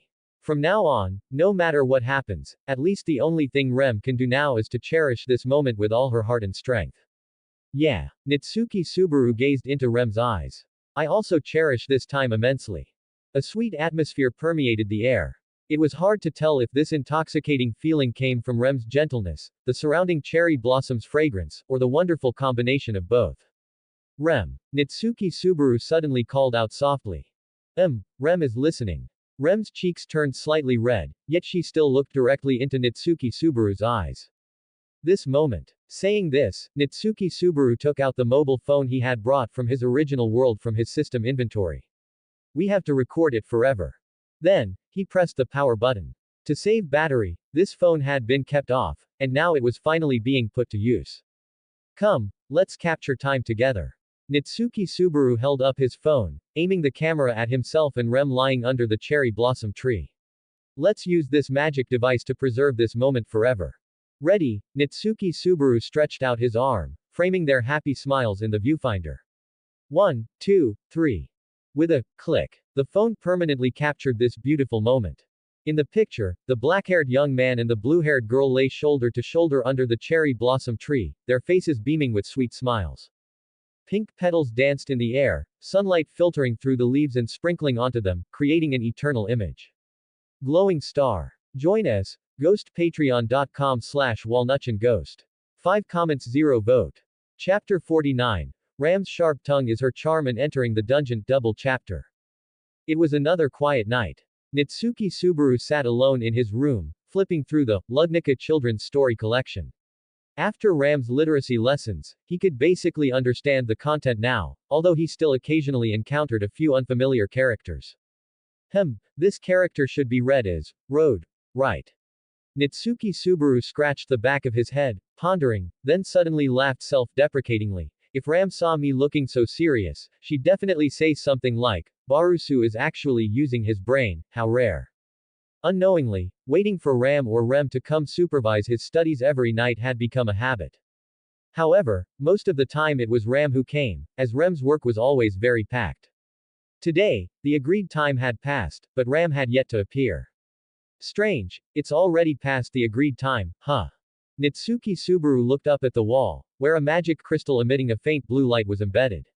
This was the timekeeping tool of this other world.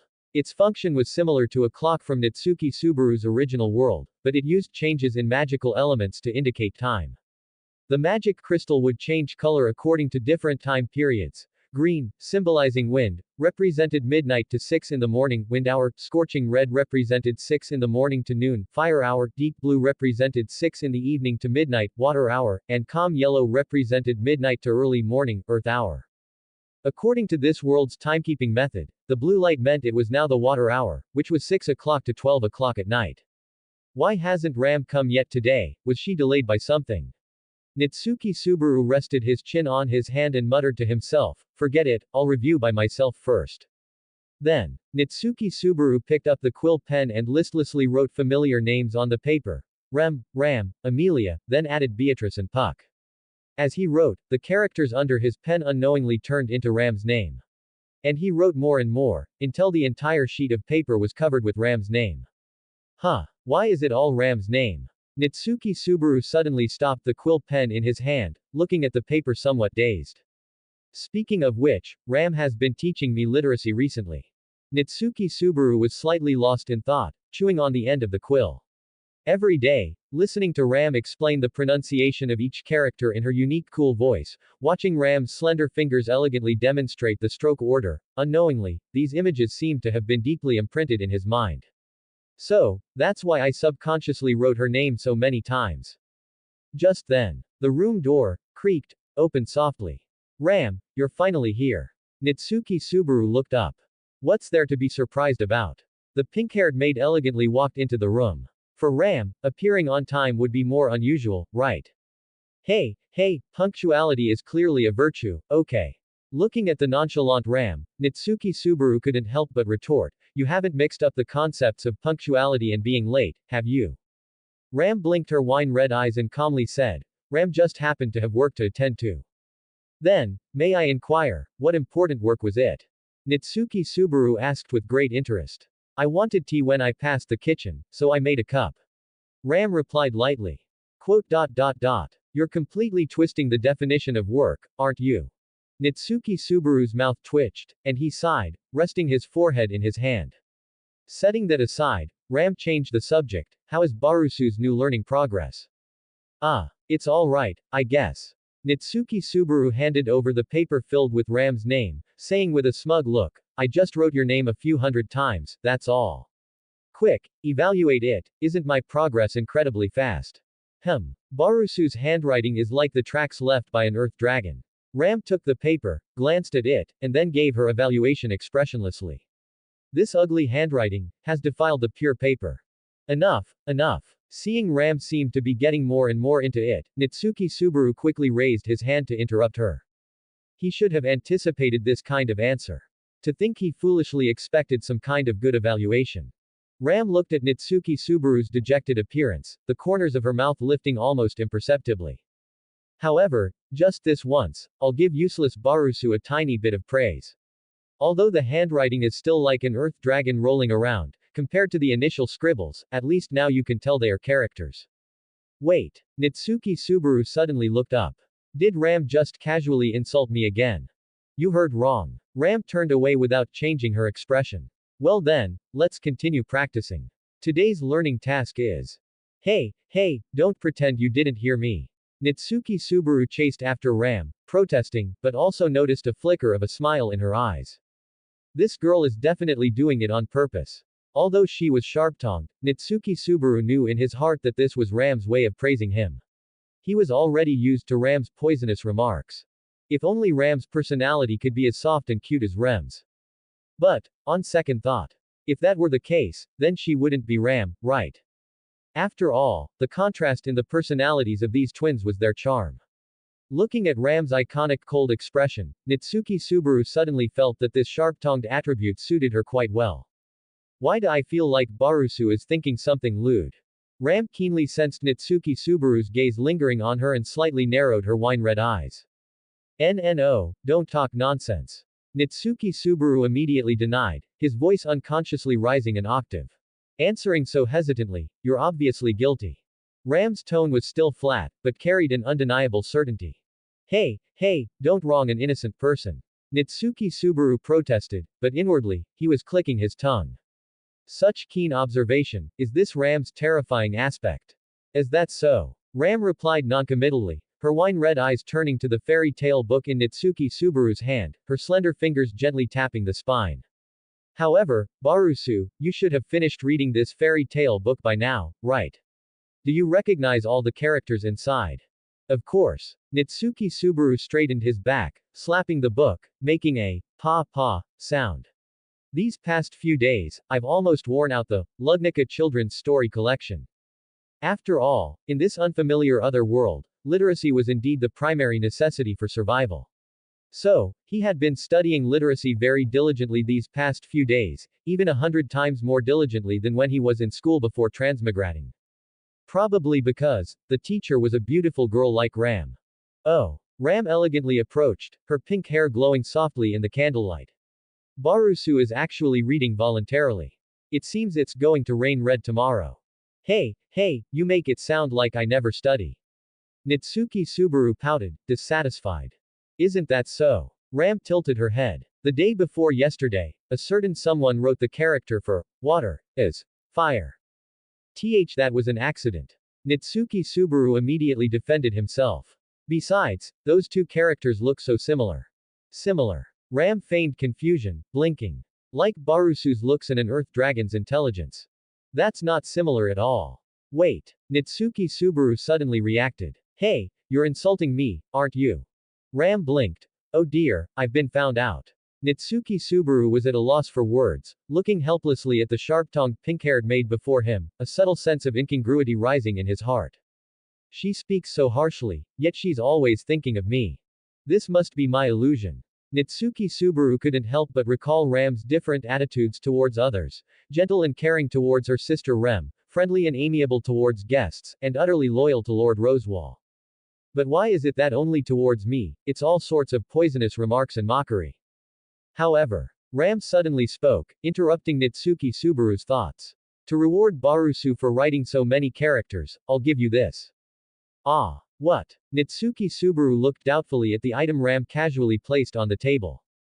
A thick notebook with a pink cover. This looks like a notebook. Nitsuki Subaru said, looking at the notebook in his hand. Correct. Ram nodded slightly. It seems Barusu's abilities haven't degenerated to an unsalvageable point yet. Hey, you make it sound like I'm usually very stupid, Nitsuki Subaru couldn't help but protest. Ram ignored his protest and continued to explain. Use the characters you've learned to record daily events in this notebook. This way, I can check Barusu's learning progress, and you can also practice your handwriting. It's killing two birds with one stone. Isn't this just tricking me into writing a diary? Nitsuki Subaru scratched his head, his expression somewhat troubled. I always feel like it would be very embarrassing if someone peeked at my diary. Oh. Barusu is so concerned about privacy. Ram raised an eyebrow upon hearing this, looking at Nitsuki Subaru. Could it be you're planning to write something indecent in your diary? Hey, don't talk nonsense. Nitsuki Subaru hurriedly waved his hands in denial. I just think diaries are inherently very personal, right? HMPH. Ram snorted lightly, a mischievous glint in her wine-red eyes. Then Barusu can just write upright and proper content, so you won't be afraid of others seeing it. Tisk, what proper person writes a diary anyway? Nitsuki Subaru pouted. Besides, a sunny and cheerful boy like me, what indecent secrets could I have? Although, if he really had to count, he had far too many secrets, but those things were destined to remain buried in his heart, never to be written on paper. Suit yourself, Ram said faintly. Anyway, this notebook is specifically for me to practice writing, right? Nitsuki Subaru accepted the notebook and gave Ram a grateful smile. Thanks, Ram, I'll try to record some things about my studies and then let you check them. Although, she would probably still laugh at his ugly handwriting. Then, Nitsuki Subaru lowered his head and flipped through the blank notebook again, muttering thoughtfully. But, speaking of which, if I only write about daily learning content, it feels like writing a work log. What else should I record? Writing praises for Ram is also fine, you know, Ram said calmly. Who would write that kind of thing? Nitsuki Subaru pouted. However, speaking of which, occasionally recording some things with Ram might not be bad. The moment this thought popped up, Nitsuki Subaru was startled by himself, quickly shaking his head and flipping through the fairy tale book again to continue practicing writing. These past few days of literacy lessons, under Ram's guidance, were truly like having divine assistance. Literally divine assistance. Whenever Nitsuki Subaru's strokes were crooked, Ram's fingers would mercilessly tap the back of his hand. When his pronunciation was wrong, that mocking, as expected of Barusu, would ring in his ears. But it was undeniable that although Ram always looked impatient, her teaching was exceptionally serious. This character, the stroke order is wrong again. Ram's voice suddenly came from behind, accompanied by a faint, almost imperceptible fragrance. No. Nitsuki Subaru's heart skipped a beat, and he replied, trying to maintain his composure. Hey, don't get so close. I can barely handle it. Ram sighed lightly and straightened up, looking down at Nitsuki Subaru's hand. Look carefully, this character is written like this. Ram is actually very gentle. Nitsuki Subaru secretly glanced at the pink-haired girl beside him, who was focused on teaching, his heart unconsciously beating a little faster. The moonlight outside the window quietly crept onto the branches, illuminating this humble window, plating this long night of study with a soft, faint glow. The next day, the weather was clear. After telling Rem he needed to familiarize himself with the surroundings, Nitsuki Subaru went alone to the edge of the forest near Arlem village. This is the place. Looking around and confirming no one was nearby, Nitsuki Subaru took a deep breath and took out a key emitting a ghostly blue light from his system inventory. It was a rare item he had obtained from a blessed random box. I almost died at the hands of the Bowel Hunter Elsa before, my strength is still not enough.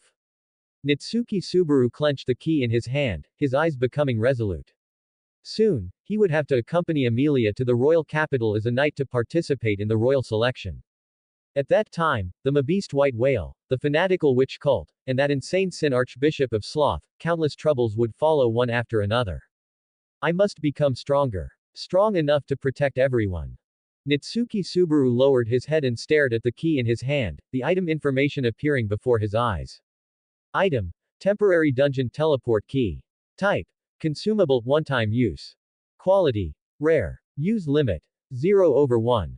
Description: A special key forged by some unknown monarch, capable of opening an entrance to a randomly generated temporary dungeon. The internal structure and Mabeast types within the dungeon are completely random. Successful clearance will grant generous rewards commensurate with the difficulty. Warning: the flow of time inside the dungeon is different from reality, but the risk of death is real. If we go by the settings in games, Nitsuki Subaru picked up the dungeon key in his hand and muttered to himself, this kind of single-player instance should allow for rapid acquisition of experience points and rare items. My strength has also improved considerably recently, I should be able to handle the monsters in the dungeon. Saying this, Nitsuki Subaru called up his attribute panel. Host: Nitsuki Subaru. Level: 8. Occupation: None. Title: Mabeast Slaughterer. Spirit: 46. Strength: 60. Agility: 44. Stamina: 35. Health: 424 120ths. Mana: 500 500ths. Experience: 208 20,000ths. Allocatable points: 0. Passive skills: Life Resilience, Advanced Dagger Arts, Blessing of the Great Witch God Kandairu. After persisting in completing daily tasks during this period and adding all 2 attribute points rewarded by daily tasks to strength, Nitsuki Subaru's strength attribute had now reached an astonishing 60 points, far ahead of all other attributes. This is perhaps strength beyond that of an ordinary person. Nitsuki Subaru clenched his fist, feeling the power surging in his muscles. This level of physical fitness not only far surpassed that of ordinary humans by several times, but perhaps even the demihumans of this other world would find it hard to match. Every punch could create the sound of breaking air, and heavy weapons in his hands felt as light as nothing. It should be fine now. Nitsuki Subaru took a deep breath, his gaze firm as he looked ahead. For this moment, he had made thorough preparations, his system inventory was filled with supplies, with plenty of water and food prepared. Most importantly, he had deliberately waited until now to use this dungeon key, precisely to ensure everything was foolproof. After all, he only had one chance. Then, enter the dungeon. With a thought, the key in Nitsuki Subaru's hand suddenly burst forth with a dazzling light.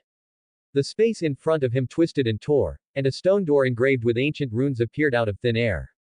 Nitsuki Subaru unhesitatingly inserted the key into the lock, then twisted it forcefully. With a click, the stone door slowly opened, a pitch-black vortex churning behind the door, as if leading to another world. Let's go. Nitsuki Subaru stepped forward, his figure instantly swallowed by the darkness. Notification. You have entered a temporary dungeon. Notification. Time flow ratio between the main world and the dungeon 110. Notification. You cannot leave the dungeon, you must kill the lord or use a return stone. Is this the dungeon? Nitsuki Subaru stood in the dim dungeon, looking up and around at this vast underground structure. Glowing moss crawled all over the towering stone walls, casting an eerie fluorescent light in the gloom. The echo of water droplets falling into a puddle reverberated in the distance, layered in the empty corridor. A110 time flow rate. Meaning 1 hour in the outside world is equivalent to 10 hours here. Nitsuki Subaru stared at the dungeon information prompt on the system panel, his brow slightly furrowed. It's just like the legendary hyperbolic time chamber. Unfortunately, the dungeon key is a one-time consumable. I must make good use of this opportunity. And the system prompt is very clear, I can't leave without defeating the Lord. So, I have to clear the entire dungeon by myself. The system really thinks highly of me.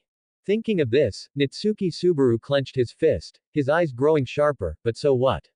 To become stronger, to protect those smiles, I'll carve out a path of survival with these hands. Tap, tap, tap. Nitsuki Subaru's footsteps echoed in the dim corridor. Suddenly, a rustling sound came from ahead, and 5 pairs of crimson eyes lit up in the shadows. GhostPatreon.com/Walnutchin. 3 comments 0 vote. Dagger throwing skill, level up in progress. Have they appeared? Nitsuki Subaru warily stopped his steps, squinting his eyes towards the source of the sound. Then, 5 green-skinned goblins darted out from behind a stone pillar. They had pointed ears and sharp fangs, their faces twisted, their short bodies hunched over, and they carried rust-stained daggers and crude wooden clubs. Furthermore, above each green goblin's head floated the white characters goblin, which were exceptionally conspicuous in the dim environment. Goblins, huh? They really are like in the games. Nitsuki Subaru made a grasping motion with his right hand, and a pitch-black dagger appeared out of thin air. Gurgle gurgle. The leading goblin let out a piercing shriek and charged forward, brandishing its dagger. Swish. A cold light cut through the darkness. As Nitsuki Subaru dodged the attack, his dagger precisely sliced into the goblin's throat. The goblin's eyes widened, and before it could even let out a cry, its body fell to the ground. Notification. Experience +167. The remaining 4 goblins, far from retreating, were enraged by their companion's death. They let out battle cries simultaneously and surrounded him from 4 directions.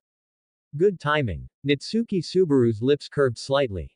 He took half a step back with his left foot, his right dagger parrying the blade slashing towards his front, while his left hand grabbed another goblin's wrist and twisted sharply. Crack. With the crisp sound of breaking bone, the weapon in that green goblin's hand had changed owners. Nitsuki Subaru then threw the snatched dagger, accurately hitting the 3rd goblin between the eyes. Notification. Experience +144. Notification. Experience +138. Notification. Acquired throwing dagger skill. The last 2 green goblins charged forward with ferocious glares. One raised its wooden club to smash Nitsuki Subaru's head, while the other cunningly used its dagger to stab at Nitsuki Subaru's lower back. How naive. Nitsuki Subaru ducked low, and in the instant the wooden club missed, he lunged forward, his dagger piercing the throat of the club-wielding goblin. At the same time, his right leg swept backward like a whip. Thump! The other goblin, which had tried a dishonorable sneak attack, was kicked into the air, followed by a clean and decisive slash. Notification. Experience plus 155 notification. Experience plus 149. Nitsuki Subaru slowly sheathed his dagger. The 5 goblin corpses lay scattered on the stone path, dark green blood slowly seeping out. From the first goblin's attack to the end of the battle, the entire process took no more than 5 seconds. Throwing dagger skill. Only then did Nitsuki Subaru take the time to check the system's notification. Throwing dagger. Throw a dagger to inflict damage. As the level increases, additional damage and hit rate will also increase dagger specific. An unexpected gain. Nitsuki Subaru rubbed his chin, muttering, it seems that throw just now triggered the skill unlock. However, speaking of which, is it because they are all low-level mobs? They are much weaker than I imagined. No, it should be that I've become stronger. Thinking this, Nitsuki Subaru clenched his fist. You know, the emergency quest he completed before had given him 10 attribute points and the blessing of the great witch god Kandairu, and his level had also risen to 8. If he had faced these goblins when he first obtained the dungeon key, it would definitely not have been this easy. But now, it seems the effect of leveling up is even better than expected. Nitsuki Subaru muttered to himself. After all, with advanced dagger arts combined with physical fitness several times that of an ordinary person, dealing with these low-level monsters was simply a piece of cake. Let's see what loot there is. Nitsuki Subaru flicked the green blood off his dagger and squatted down to examine the goblin corpses. When Nitsuki Subaru's fingertips touched a goblin corpse, a system prompt immediately popped up. Notification. Obtained rusted dagger, sellable. It really is like the game settings, I can loot items. Quote. Nitsuki Subaru muttered to himself, his fingers skillfully rummaging through the goblin corpses. Speaking of which, the shop was clearly grayed out and locked before, how come it can be opened now? His fingertip swiped across the semi-transparent system interface. The originally grayed-out shop icon was now glowing faintly. He tentatively clicked it, and the familiar shop interface immediately opened. It seems it was unlocked after defeating this batch of goblins. Nitsuki Subaru nodded thoughtfully and placed the collected loot into the sell column one by one. Rusted dagger times 3 price. 5 gold coins each. Goblin fang times 8 price. 2 gold coins each. Inferior leather armor times 2 price. 15 gold coins each. Sell. As the items in his hand turned into points of light and dissipated, Nitsuki Subaru's system gold coin balance increased by 61 gold coins.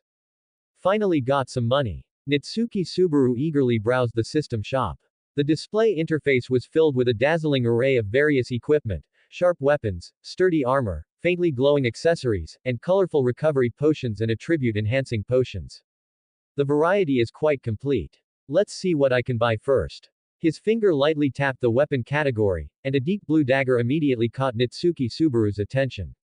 The magical patterns on the dagger were faintly visible, and the price tag of 50 gold coins flickered in the item slot. This is it. With a thought, Nitsuki Subaru tried to purchase it but received a system prompt. Notification, your level is insufficient, you cannot purchase this item. Tisk, it's really not that simple. The system shop actually has level restrictions. Nitsuki Subaru clicked his tongue in frustration, his finger lightly touching the still grayed-out shop icon. Chain-like runes were wrapped around the icon, and below it was clearly marked, Shop function unlocks at LV.20. So I still need 12 more levels to unlock the shop. Nitsuki Subaru muttered to himself, once it's unlocked, I can buy equipment and potions. My strength should improve considerably by then. Forget it, no use thinking about these things now. Pushing these distracting thoughts to the back of his mind, Nitsuki Subaru gripped the dagger in his hand again and continued deeper into the dungeon. As he ventured further, the monsters he encountered also changed. At first, it was just scattered goblins, but soon, well-coordinated goblin archer squads began to appear, and later he even encountered large goblins twice the size of ordinary ones. The number and strength of the monsters steadily increased, but Nitsuki Subaru dealt with them one by one. Notification. Experience plus 245 notification. Experience plus 318 notification. Experience plus 411 notification. Experience plus 486 notification. Obtained Goblin Bracers notification. Obtained Refined Steel Dagger. System prompts flashed continuously before his eyes. Experience points grew rapidly, and he was just one step away from leveling up. The recovered loot increased Nitsuki Subaru's gold coin reserves past the 1000 mark. But after continuously eliminating dozens of goblins, Nitsuki Subaru began to feel that something was wrong. Is this dungeon only filled with goblins? Nitsuki Subaru frowned in thought, the green blood on his dagger still wet. Just then, the scene before him suddenly changed. The originally narrow stone corridor suddenly opened up, replaced by a strange, dim forest. Twisted tree trunks were covered in glowing moss, providing a faint light source for this underground forest. I didn't expect there to be a forest inside a dungeon. Before he could finish his sentence, a red figure suddenly pounced from the bushes. Thump. Nitsuki Subaru instinctively dodged to the side, simultaneously kicking the attacker away with a whip-like leg. The creature that was kicked rolled a few times on the ground before quickly scrambling up. Only then did he clearly see its true appearance. It was a giant wolf nearly 3 meters tall, its entire body crimson red like blood, its sharp fangs glinting coldly in the faint light. Most eye-catching was the orange text floating above its head, Steel Fang Wolf.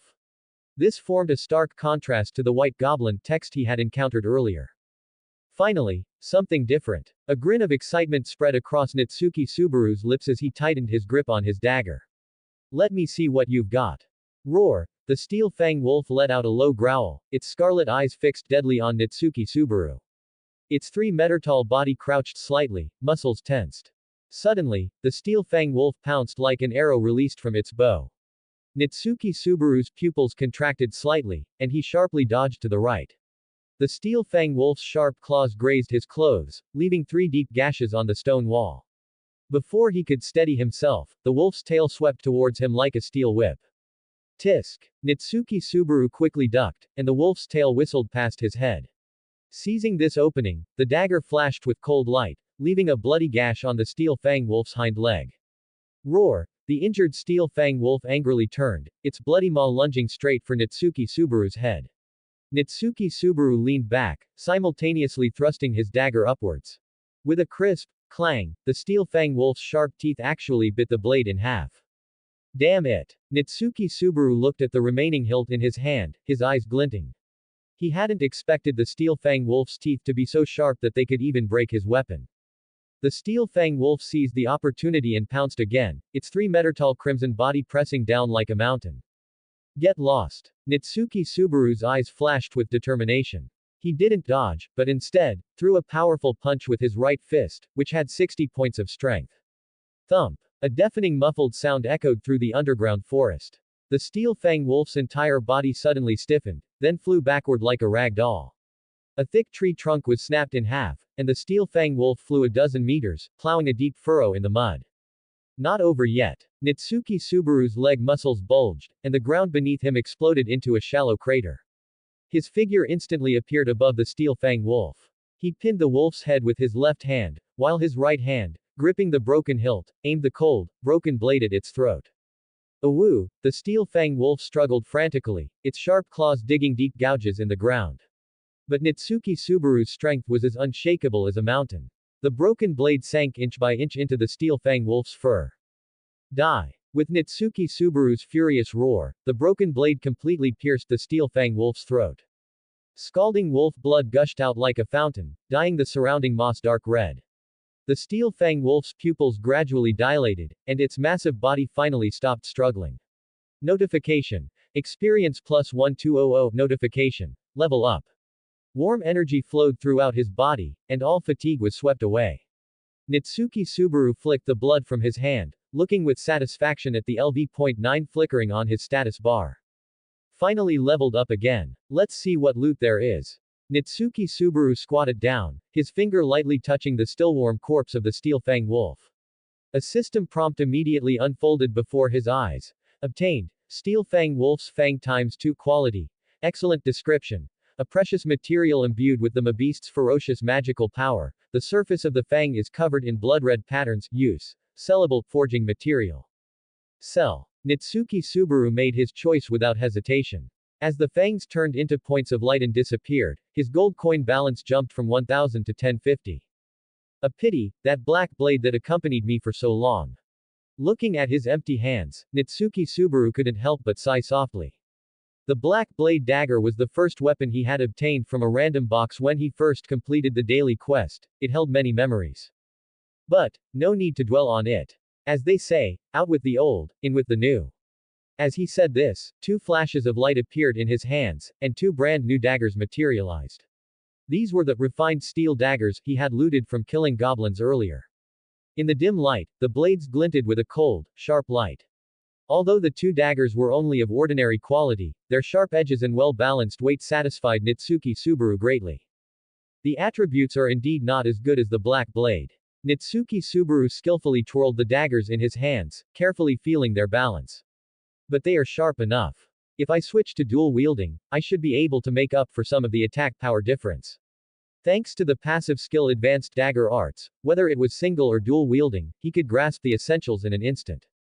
Just then, a woo, wolf howls rose and fell in the distance, and the ground began to tremble slightly. In the blink of an eye, densely packed steel fang wolves surged from all directions, their scarlet eyes forming a sea of blood in the darkness. He. Nitsuki Subaru, far from being alarmed, actually laughed. He crossed his dual daggers in front of his chest, assuming a perfect starting stance. Perfect timing. You beasts, all of you become my experience points, let me level up alone. The ensuing battle was nothing short of brutal. The wolf pack employed a wheel tactic, attacking Nitsuki Subaru in waves. And Nitsuki Subaru, relying on his powerful strength and agility, weaved and dodged among the wolf pack. The dual daggers in his hands transformed into the Grim Reaper's scythes, every slash bringing a spray of blood. The battle lasted for a full half-hour. When the last steel fang wolf crashed to the ground, Nitsuki Subaru leaned against an ancient tree, panting slightly. The surrounding forest floor looked like a bloody battlefield. Hundreds of steel fang wolf corpses lay scattered about, dark red blood soaking the soil, the thick scent of iron permeating the air. Broken branches and claw marks were everywhere, testament to the fierce battle that had just taken place. Phew. Finally dealt with them all. Nitsuki Subaru wiped the sweat from his forehead, a smile of post-exhaustion playing on his lips. A bit easier than dealing with 100 mabeasts in that emergency quest. GhostPatreon.com/Walnutchin. 2 comments 0 vote. Stage cleared, eliminating Blue Venom Fang Kasaka. The rewards were also quite bountiful, his level had already risen to 11. And, he had even obtained a new title. During the break, Nitsuki Subaru opened the system interface to check the information. This, Wolf Slayer, title increases all attributes by 40% when fighting mabeasts. Compared to the previous, Mabeast Slaughterer, title, I wonder how much stronger it is. Nitsuki Subaru stared at the system panel, carefully comparing the two titles. Mabeast Slaughterer, Mabeast damage plus 15%. Wolf Slayer, all attributes plus 40% when fighting mabeasts. Although I'm a bit reluctant to part with the old title. Nitsuki Subaru lightly stroked his chin, muttering after a moment of thought, but a comprehensive boost is indeed more practical. With a thought, the new title, Wolf Slayer, immediately took effect. It seems to have really become much stronger. Nitsuki Subaru moved his limbs, feeling the surging power within his body, regripped his dual daggers, and cast his gaze deeper into the dungeon. It's time to keep moving forward. Before stepping into the next area, he took one last look back at the wolf corpses covering the ground. The orange-named Steel Fang wolves, which initially required a tough fight, now appeared as harmless white names in his eyes, indicating his strength was gradually increasing. He was growing at a visible rate, which was the driving force for his continuous advancement in the dungeon. As he delved deeper, the strength of the dungeon monsters also inevitably increased. After defeating the Steel Fang wolves, Nitsuki Subaru successively encountered ogres, trolls, death knights, and other monsters. At this moment, he had been continuously fighting in the solo instance dungeon for 2.5 hours. Each level up would fully restore Nitsuki Subaru's health, leaving him invigorated and feeling no fatigue whatsoever. Not only that, but the dungeon's rewards were also quite substantial. My level has also risen to 15. As expected, killing monsters to level up is the fastest way to improve strength. Each level up increases all attributes by 4 points. I'm getting stronger bit by bit. Nitsuki Subaru could clearly feel the power surging within him. From level 8 when he first entered the dungeon to the current level 15, his strength attribute had reached an astonishing 88 points. However, the deeper I go, the stronger the monsters become. Nitsuki Subaru could clearly feel his own strength constantly increasing, yet the aura emanating from the depths of the dungeon still sent shivers down his spine. He could distinctly sense that some terrifying existence was lurking there. But this is exactly what I need. With that, Nitsuki Subaru strode towards the depths of the dungeon. Notification. You have entered the Lord's chamber. The system prompt sounded abruptly. Finally at the boss room. Nitsuki Subaru tightly gripped his dual daggers, his sharp gaze scanning the surroundings. Before him lay a gloomy and bizarre swamp, with dense weeds swaying in the sinister wind, making rustling sounds. Suddenly. Splash. The swamp water suddenly exploded, and a colossal creature burst out of the water at astonishing speed, stirring up mud waves several meters high. What the? Before he could see clearly, the creature had already flashed before him like lightning. Nitsuki Subaru instinctively crossed his dual daggers to block. Clang! A deafening sound of metal colliding echoed through the swamp. Immediately after, an unimaginable force traveled up the blades. Nitsuki Subaru was sent flying like a broken kite, crashing heavily into a rock wall dozens of meters away. Cough! Cough cough! A mouthful of blood spurted from his mouth. When Nitsuki Subaru lifted his head, the sight before him made his breath catch. A giant snake, hundreds of meters long, shot up from the swamp, its massive body blotting out the sky. Its blue-black scales glinted eerily in the faint light, each scale like meticulously polished metal. Swamp King Bluefang Kasaka. The deep red name above the giant snake's head was as glaring as blood, exuding a suffocating pressure. It's actually a deep red name. Nitsuki Subaru's pupils contracted violently, and his muscles tensed instantly. He knew that according to the system's color coding for monster threat levels, white represented low threat, easily dealt with, while orange indicated an evenly matched opponent that required caution. And deep red signified a fatal threat, far exceeding his current strength. As expected of a dungeon lord. Cold sweat trickled down his spine, but Nitsuki Subaru's grip on his daggers unconsciously tightened. The giant snake before him, merely by coiling there, exuded a terrifying pressure. Its golden vertical pupils coldly stared at its prey, and the corrosive liquid dripping from its fangs made hissing sounds on the ground, gradually eroding small pits. Roar! The giant snake suddenly opened its blood-red maw and lunged. Nitsuki Subaru rolled to the side to avoid it, simultaneously slashing his dual daggers fiercely at the snake's belly. Clang clang clang. The blades striking the scales produced dazzling sparks, yet they failed to leave even a scratch. These scales are practically impenetrable. I'm already level 15, yet I can't do any damage to it. Nitsuki Subaru couldn't help but be secretly alarmed. Is this the strength of a final boss? Hiss. The giant snake attacked again, its bloody maw aiming straight for his head.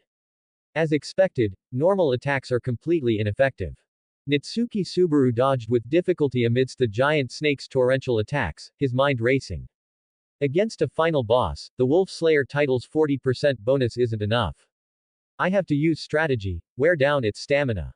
Clang! Another fierce collision. The dual daggers were already covered in web-like cracks. Each block sent his arms numb, and blood seeped from the web between his thumb and forefinger. The giant snake looked down condescendingly at this tiny human, its golden vertical pupils glinting with cruel light. It suddenly accelerated, transforming into a blue afterimage and lunging violently. Not good. Nitsuki Subaru barely managed to turn sideways but was heavily struck by the snake's tail, sending him flying over 10 meters and crashing heavily into the mire. Kugarg. Blood trickled from the corner of Nitsuki Subaru's mouth. This overwhelming difference in strength reminded him of the despair he felt when facing the Bell Hunter Elsa. However, victory isn't necessarily impossible. In an instant, inspiration flashed in Nitsuki Subaru's mind. He suddenly recalled his experience fighting the giant centipede in the punishment mission.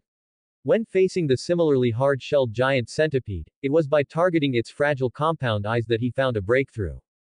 Every creature has a weakness. This giant snake's fatal spot must be in its eyes or the vulnerable parts of its mouth. Just then, the giant snake suddenly raised its head, the poison glands in its neck swelling violently, turning a terrifying purplish black. Here's my chance. Nitsuki Subaru's eyes flashed sharply, his leg muscles instantly tensing to their limit. The moment the giant snake sprayed its venom, he shot towards its open, cavernous maw like an arrow released from its bow. Hiss. The Swamp King Kasaka's golden vertical pupils suddenly contracted, its thick serpentine body coiling abruptly, the friction of its scales producing a teeth-grating sound. At the critical moment, Nitsuki Subaru made a decision. Left. His right foot stomped heavily on the ground, sending mud splashing as his figure shifted sideways like a phantom. The snake's head grazed his shoulder, the wind from its passage stinging his cheek.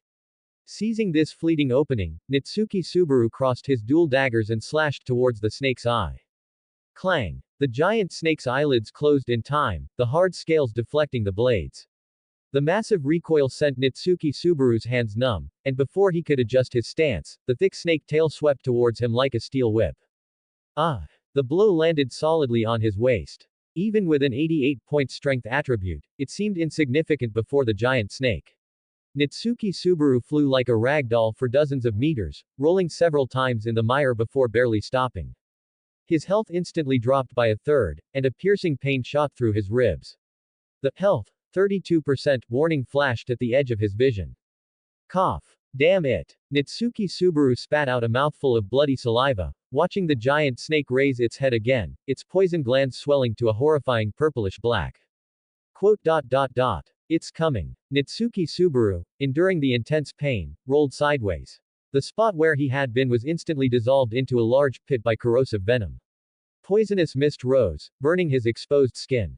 Holding his breath, Nitsuki Subaru used the cover of the poisonous mist to charge forward rapidly. The eyes, as long as I can hit the eyes. The dual daggers flipped nimbly in Nitsuki Subaru's hands. Aided by the momentum of his charge, he thrust them with all his might towards the snake's pupils. Just as the daggers were about to hit, the giant snake suddenly shook its head, its hard forehead scales sending him, daggers and all, flying. Cougarg. His back slammed heavily against the rock wall. Nitsuki Subaru felt as if his internal organs had been displaced. Worse still, the giant snake seized the opportunity to coil around him, its cold body tightening like iron bands. Damn it! Nitsuki Subaru thought, realizing his predicament. Creak. His ribs groaned under the pressure, and breathing became increasingly difficult. His health was dropping at a visible rate. Damn it! Can't break free. His vision began to blur, and Nitsuki Subaru's consciousness gradually faded. Am I really going to die here? Even the Bowel Hunter Elsa couldn't kill me. If I die, will return by death activate. At this moment of life and death, Rem's gentle smile, the kind Amelia, the sharp-tongued Ram, the Tsunere Beatrice, the faces of everyone important flashed through Nitsuki Subaru's mind. Am I giving up like this? Passive skill. Life resilience triggered. Health below 10%, damage reduction 50%, speed increased by 20%. A surging power erupted within his body like a volcano. Nitsuki Subaru felt all the blood in his body boiling, and his originally blurry vision suddenly cleared. Bastard. You're still far from enough. Nitsuki Subaru's pupils suddenly constricted to pinpoints, veins bulging on his forehead. Accompanied by the sound of cracking bones, he actually used brute force to pry open the giant snake's death coil. Hiss hiss. The giant snake shrieked, once again opening its cavernous maw to attack Nitsuki Subaru. Ha! But this time, Nitsuki Subaru's speed was unbelievably fast. He leapt onto the snake's body, somersaulting in midair the instant the venom sprayed, the poison grazing his hair and corroding a large hole in the rock wall behind him. Die. Using the momentum of his descent, Nitsuki Subaru pressed all his weight onto his daggers. The moment the blades pierced the snake's eye, red blood gushed out like a fountain. You won't get rid of me. The giant snake thrashed its head wildly, trying to fling him off, but Nitsuki Subaru clung tightly to its scales. The snake writhed in pain, its thick tail snapping all the surrounding stone pillars. The health 3% warning flashed continuously, but Nitsuki Subaru completely ignored it. In his eyes, there was only the giant snake's constantly opening and closing bloody maw. Just die. When the giant snake raised its head to roar again, Nitsuki Subaru used his last ounce of strength, crossed his dual daggers into a cross shape, and leapt into the snake's mouth. The blades accurately pierced the soft flesh of its upper palate, straight into its brain. The world seemed to freeze at that moment. The giant snake's pupils suddenly dilated, its massive body stiffened for an instant, and then, like a collapsing mountain, it crashed to the ground. The entire dungeon trembled violently from the impact, rubble raining down from the ceiling like a storm. Notification. Level up. Notification. Level up. Notification. Level up. Notification. Successfully killed Swamp King Bluefang Kasaka. Notification. Obtained Kasaka's Toxic Fang, Short Sword. Notification. Obtained Kasaka's Poison Gland, Secret Medicine. Notification. Dungeon clear reward gold plus 10000. Although I won rather sloppily. I won in the end. As the light of leveling up shone, Nitsuki Subaru's injuries instantly recovered, and his fatigue was swept away. His body was once again enveloped in warm energy, entering a state of full recovery after leveling up. Nitsuki Subaru let out a long sigh, feeling the comfort of his healed injuries. And, I got a pretty good weapon. Saying this, Nitsuki Subaru carefully examined the new loot in his hand. A short sword, entirely a deep blue, its blade not straight but curved like a snake's fang. Faint blue venom could be seen flowing in the fine blood grooves along its edge. Weapon name. Kasaka's Toxic Fang Short Sword. Weapon type. Short Sword. Attack power. +25. Paralysis effect. Target cannot act for a certain period. Bleeding effect. Causes target's health to decrease by 1% per second. Weapon description. This short sword is meticulously crafted from Kasaka's Toxic Fang, imbued with Kasaka's potent venom. Finally got a good weapon. Nitsuki Subaru satisfyingly swung the short sword in his hand, the blade tracing a deep blue arc in the air. Kasaka's Toxic Fang Short Sword, paralysis plus bleeding effect, it's a perfect match. And, Kasaka's Poison Gland Secret Medicine.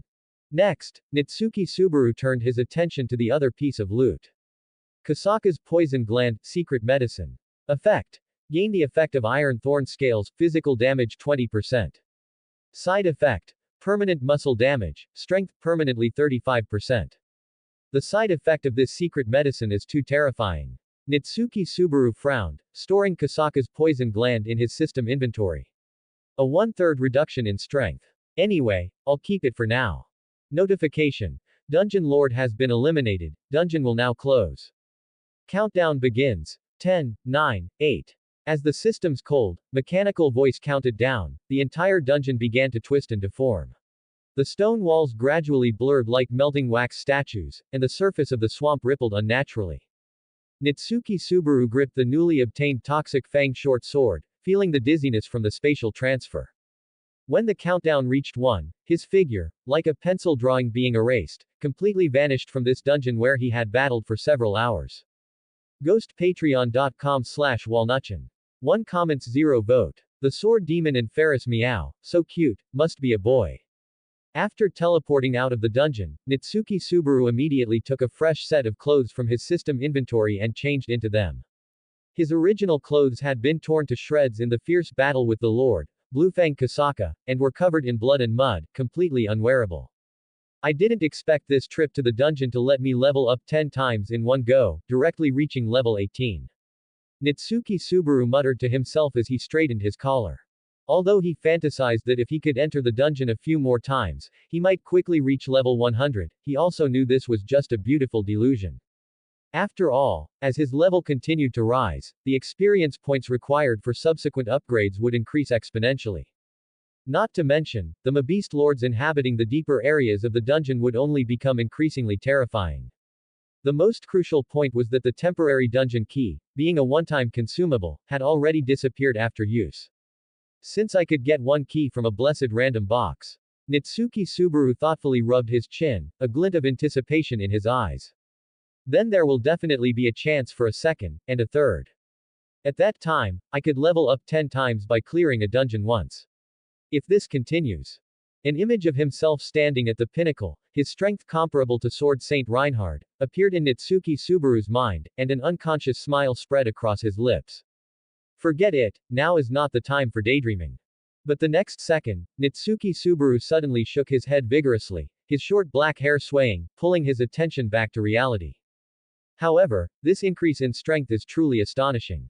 With a thought from Nitsuki Subaru, the semi-transparent system panel unfolded before his eyes. Host. Nitsuki Subaru. Level. 18. Occupation. None. Title. Wolf Slayer. Spirit. 86. Strength. 100. Agility. 88. Stamina. 75. Health. 1250. Mana. 2000. Experience. 1188 530 thousandths. Allocatable points. 0. Skills. Life resilience, advanced dagger arts, throwing dagger, blessing of the great witch god Kandiru. Unknowingly, my strength attribute has broken through 3 digits. Nitsuki Subaru gazed at the striking number on the attribute panel, his lips unconsciously curling upwards. Speaking of which, the change in strength is the most direct. Nitsuki Subaru slowly clenched his fist, feeling the power surging through his muscle fibers. Recalling the pitiful 7 points of strength when he first arrived in this other world, it had now increased more than tenfold. This visible growth made Nitsuki Subaru's blood boil. Of course, the improvement in other attributes was equally astonishing. Agility had greatly increased his movement speed and reaction ability, perhaps even surpassing Felt's divine protection of wind. Stamina endowed him with superhuman endurance and vitality, while the spirit attribute made his perception of danger exceptionally keen. This all-around attribute enhancement had already pushed Nitsuki Subaru's physical qualities far beyond those of ordinary humans. Even the naturally strong demihuman races of this other world would probably find it difficult to match his current level of strength. At this rate of growth, Nitsuki Subaru narrowed his eyes, a hint of anticipation flashing within them. It won't be long before I can challenge the beast of the end, Puck. And after that, it's challenging Reinhard. Thinking of Sword Saint Reinhard, Nitsuki Subaru's expression became grave again. But, speaking of which, that guy is like this world's favored son, possessing hundreds of divine protections, especially that perverted Phoenix divine protection. Not only can he be reborn after death, but he can also continue to obtain the same divine protection after rebirth. It's still too early to consider these things. Nitsuki Subaru shook his head, temporarily setting aside this unrealistic thought. After all, even though he had now reached level 18, he was still insignificant in front of true powerhouses. Existences like Puck could freeze an entire forest with a flick of their finger, and Reinhard, that monstrous sword saint, could even contend with the Witch of Envy who had destroyed half the world. The difference in strength is truly too vast. But as long as I keep leveling up, keep getting stronger, the future will surely hold infinite possibilities. The evening glow cast a golden hue over Rosewall Manor. A luxurious carriage pulled by an earth dragon stood quietly on the stone path in front of the gate. Are there visitors at this hour? Nitsuki Subaru slightly narrowed his eyes, warily observing the earth dragon carriage before him. Just then, an old man with hair like snow slowly emerged from the shadow of the earth dragon carriage. He stood tall and straight like a pine tree, his white hair meticulously combed back, and his well-tailored black formal suit made him look like a drawn sword. Although advanced in age, his sharp blue eyes were as piercing as a hawk's, and merely standing there made one unconsciously tense up. Nitsuki Subaru raised an eyebrow slightly, calmly looking at the other party. He could feel the powerful aura emanating from the other person, a unique pressure characteristic of someone seasoned in battle. However, for his current self, this level of pressure was no longer intimidating. Their gazes met midair, and the invisible clash of auras seemed to make the surrounding air heavy. Could this old man be mistaking me for a suspicious person? Thinking this, Nitsuki Subaru couldn't help to cough lightly and spoke first. I am Nitsuki Subaru, currently Lady Amelia's knight. May I ask your name, sir? The old man nodded slightly, a faint smile appearing on his lips, but those blue eyes remained as sharp as a blade. That is very polite of you. My name is Wilhelm, and I currently serve the Karsten household, carrying out assigned duties. Wilhelm. Nitsuki Subaru's brow twitched, his gaze re-examining the white-haired old man before him. This name immediately brought a wealth of information to his mind. Sword Demon Wilhelm, grandfather of the kingdom's strongest swordsman, Reinhard, chief steward of the Karsten household, Crush's swordsmanship instructor, and husband of the former sword saint, Teresia van Astria. A legendary figure renowned for his robust physique and astonishing swordsmanship, known as the Sword Demon. It really is him. Nitsuki Subaru nodded inwardly. This aura is indeed as reputed. Wilhelm seemed to notice Nitsuki Subaru's subtle reaction, slightly retracting his sharpness, his tone becoming somewhat milder. Forgive my rudeness just now. It is an old habit of mine to observe others with a swordsman's eye, not intentionally directed at you. Ahaha. I understand. Nitsuki Subaru laughed and scratched his head. After all, it's natural to be cautious when suddenly encountering a stranger. I hope Lord Subaru will not take offense. Wilhelm nodded slightly. There's nothing to take offense about. Nitsuki Subaru waved his hand, then changed the subject. But speaking of which, Mr. Wilhelm, what brings you here this time? Although he had already guessed most of it, he still feigned confusion. It's most likely related to Amelia's royal selection. Regarding the specific matters, the envoy is currently explaining to Lady Amelia inside. Wilhelm's reply was flawless, but those hawk-like sharp eyes never left Nitsuki Subaru's face. I see. Nitsuki Subaru nodded. At this moment, Wilhelm's deep gaze fell upon Nitsuki Subaru before him, and he asked. To be Lady Amelia's knight, Lord Subaru must possess extraordinary strength. Ah, well, it's all right, I guess. Nitsuki Subaru responded with some modesty. His level 18 strength was indeed not weak, surpassing ordinary people, but facing this legendary sword demon before him, the outcome of a fight was truly hard to say. After all, they had never actually crossed swords. Wilhelm didn't reply, merely watching Nitsuki Subaru quietly. Nitsuki Subaru, in turn, subtly observed Wilhelm. Speaking of which, the pressure emanating from Wilhelm was indeed astonishing, but having experienced several life-and-death situations, he faintly felt that this legendary swordsman might not be as invincible as imagined. He wasn't sure if it was an illusion, but compared to the sky-blotting giant serpent lord, Bluefang Kasaka, in the dungeon, the pressure from Wilhelm seemed to be lacking a bit. That suffocating sense of despair didn't appear. Could sword demon Wilhelm be weaker than the dungeon lord, Bluefang Kasaka? No, perhaps he's just restraining his aura. After all, he is Sword Saint Reinhard's grandfather. Known as the Sword Demon, his swordsmanship is superb, his strength should be immense. For a moment, the two faced each other, neither saying anything more.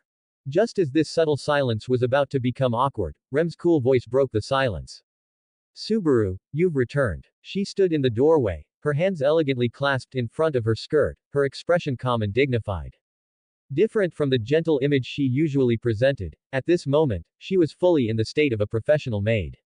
After all, there were guests present. Rem. Nitsuki Subaru nodded in acknowledgement. Lady Amelia and the envoy are waiting in the reception room. Rem looked at Nitsuki Subaru and curtsied slightly. Please follow me.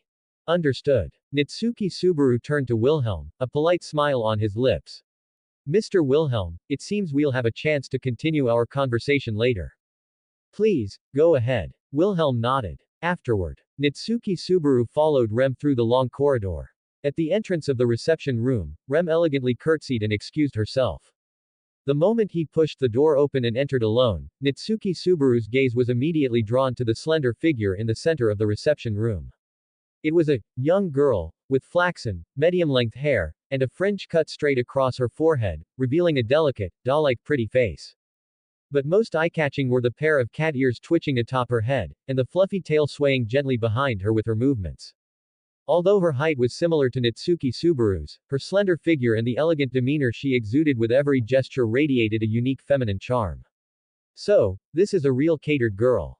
Despite having lived in this other world for a long time, this was the first time Nitsuki Subaru had come into such close contact with a demihuman. The visual impact of those nimble cat ears and fluffy tail made him unable to look away for a moment. Even in different worlds, the Mo attribute of catered girls is truly irresistible. When the catered girl noticed Nitsuki Subaru's gaze, she playfully tilted her head and walked closer. I say, it's normal to be stunned when seeing a beautiful girl, but staring at Ferris like that is very rude, you know. Beautiful girl. Ah, sorry. Nitsuki Subaru came back to his senses, his lips twitching involuntarily. It's just the first time I've seen such a special envoy. Amelia covered her mouth and chuckled. Subaru, it's indeed a bit impolite for you to stare at a guest like that. It's okay. Ferris nimbly twirled around, her skirt fluttering lightly. Ferris is used to being looked at like this, meow. Nitsuki Subaru remained silent, but inwardly he was complaining. Hey, that movement is too natural. From the looks of it, she's completely a cute girl. However, he naturally knew the true identity of this young girl. Before him, Felix Argyle, a core member of the Royal Guard Knightly Order, and the first knight of the royal candidate Crush Karsten. Furthermore, he was the youngest recipient of the blue title in the kingdom's history, a paramount healing magic master. At the same time, the most important point was, this was a boy. That's right, a boy. A boy even cuter than a girl. Subaru, this is Knight Felix Argyle. Amelia smiled and gestured towards Nitsuki Subaru, introducing him. He is here representing Lady Crush to discuss matters regarding the royal succession election.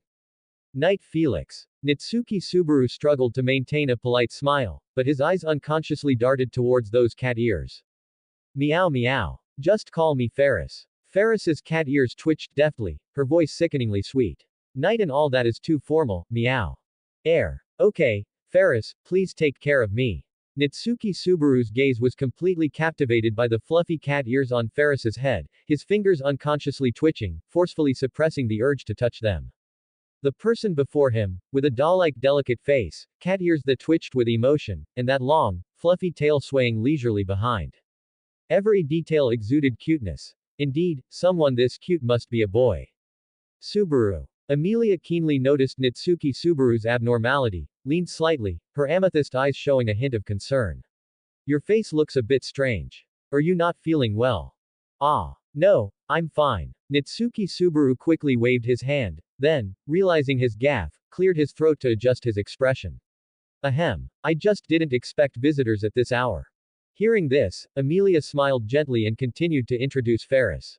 Ferris, this is my knight, Nitsuki Subaru. Ferris lightly tapped her cheek with a slender finger, her golden cat eyes narrowing into a thin line, her ear tips twitching alertly. Ah, so that's it, you're the boy Lady Amelia has been talking about.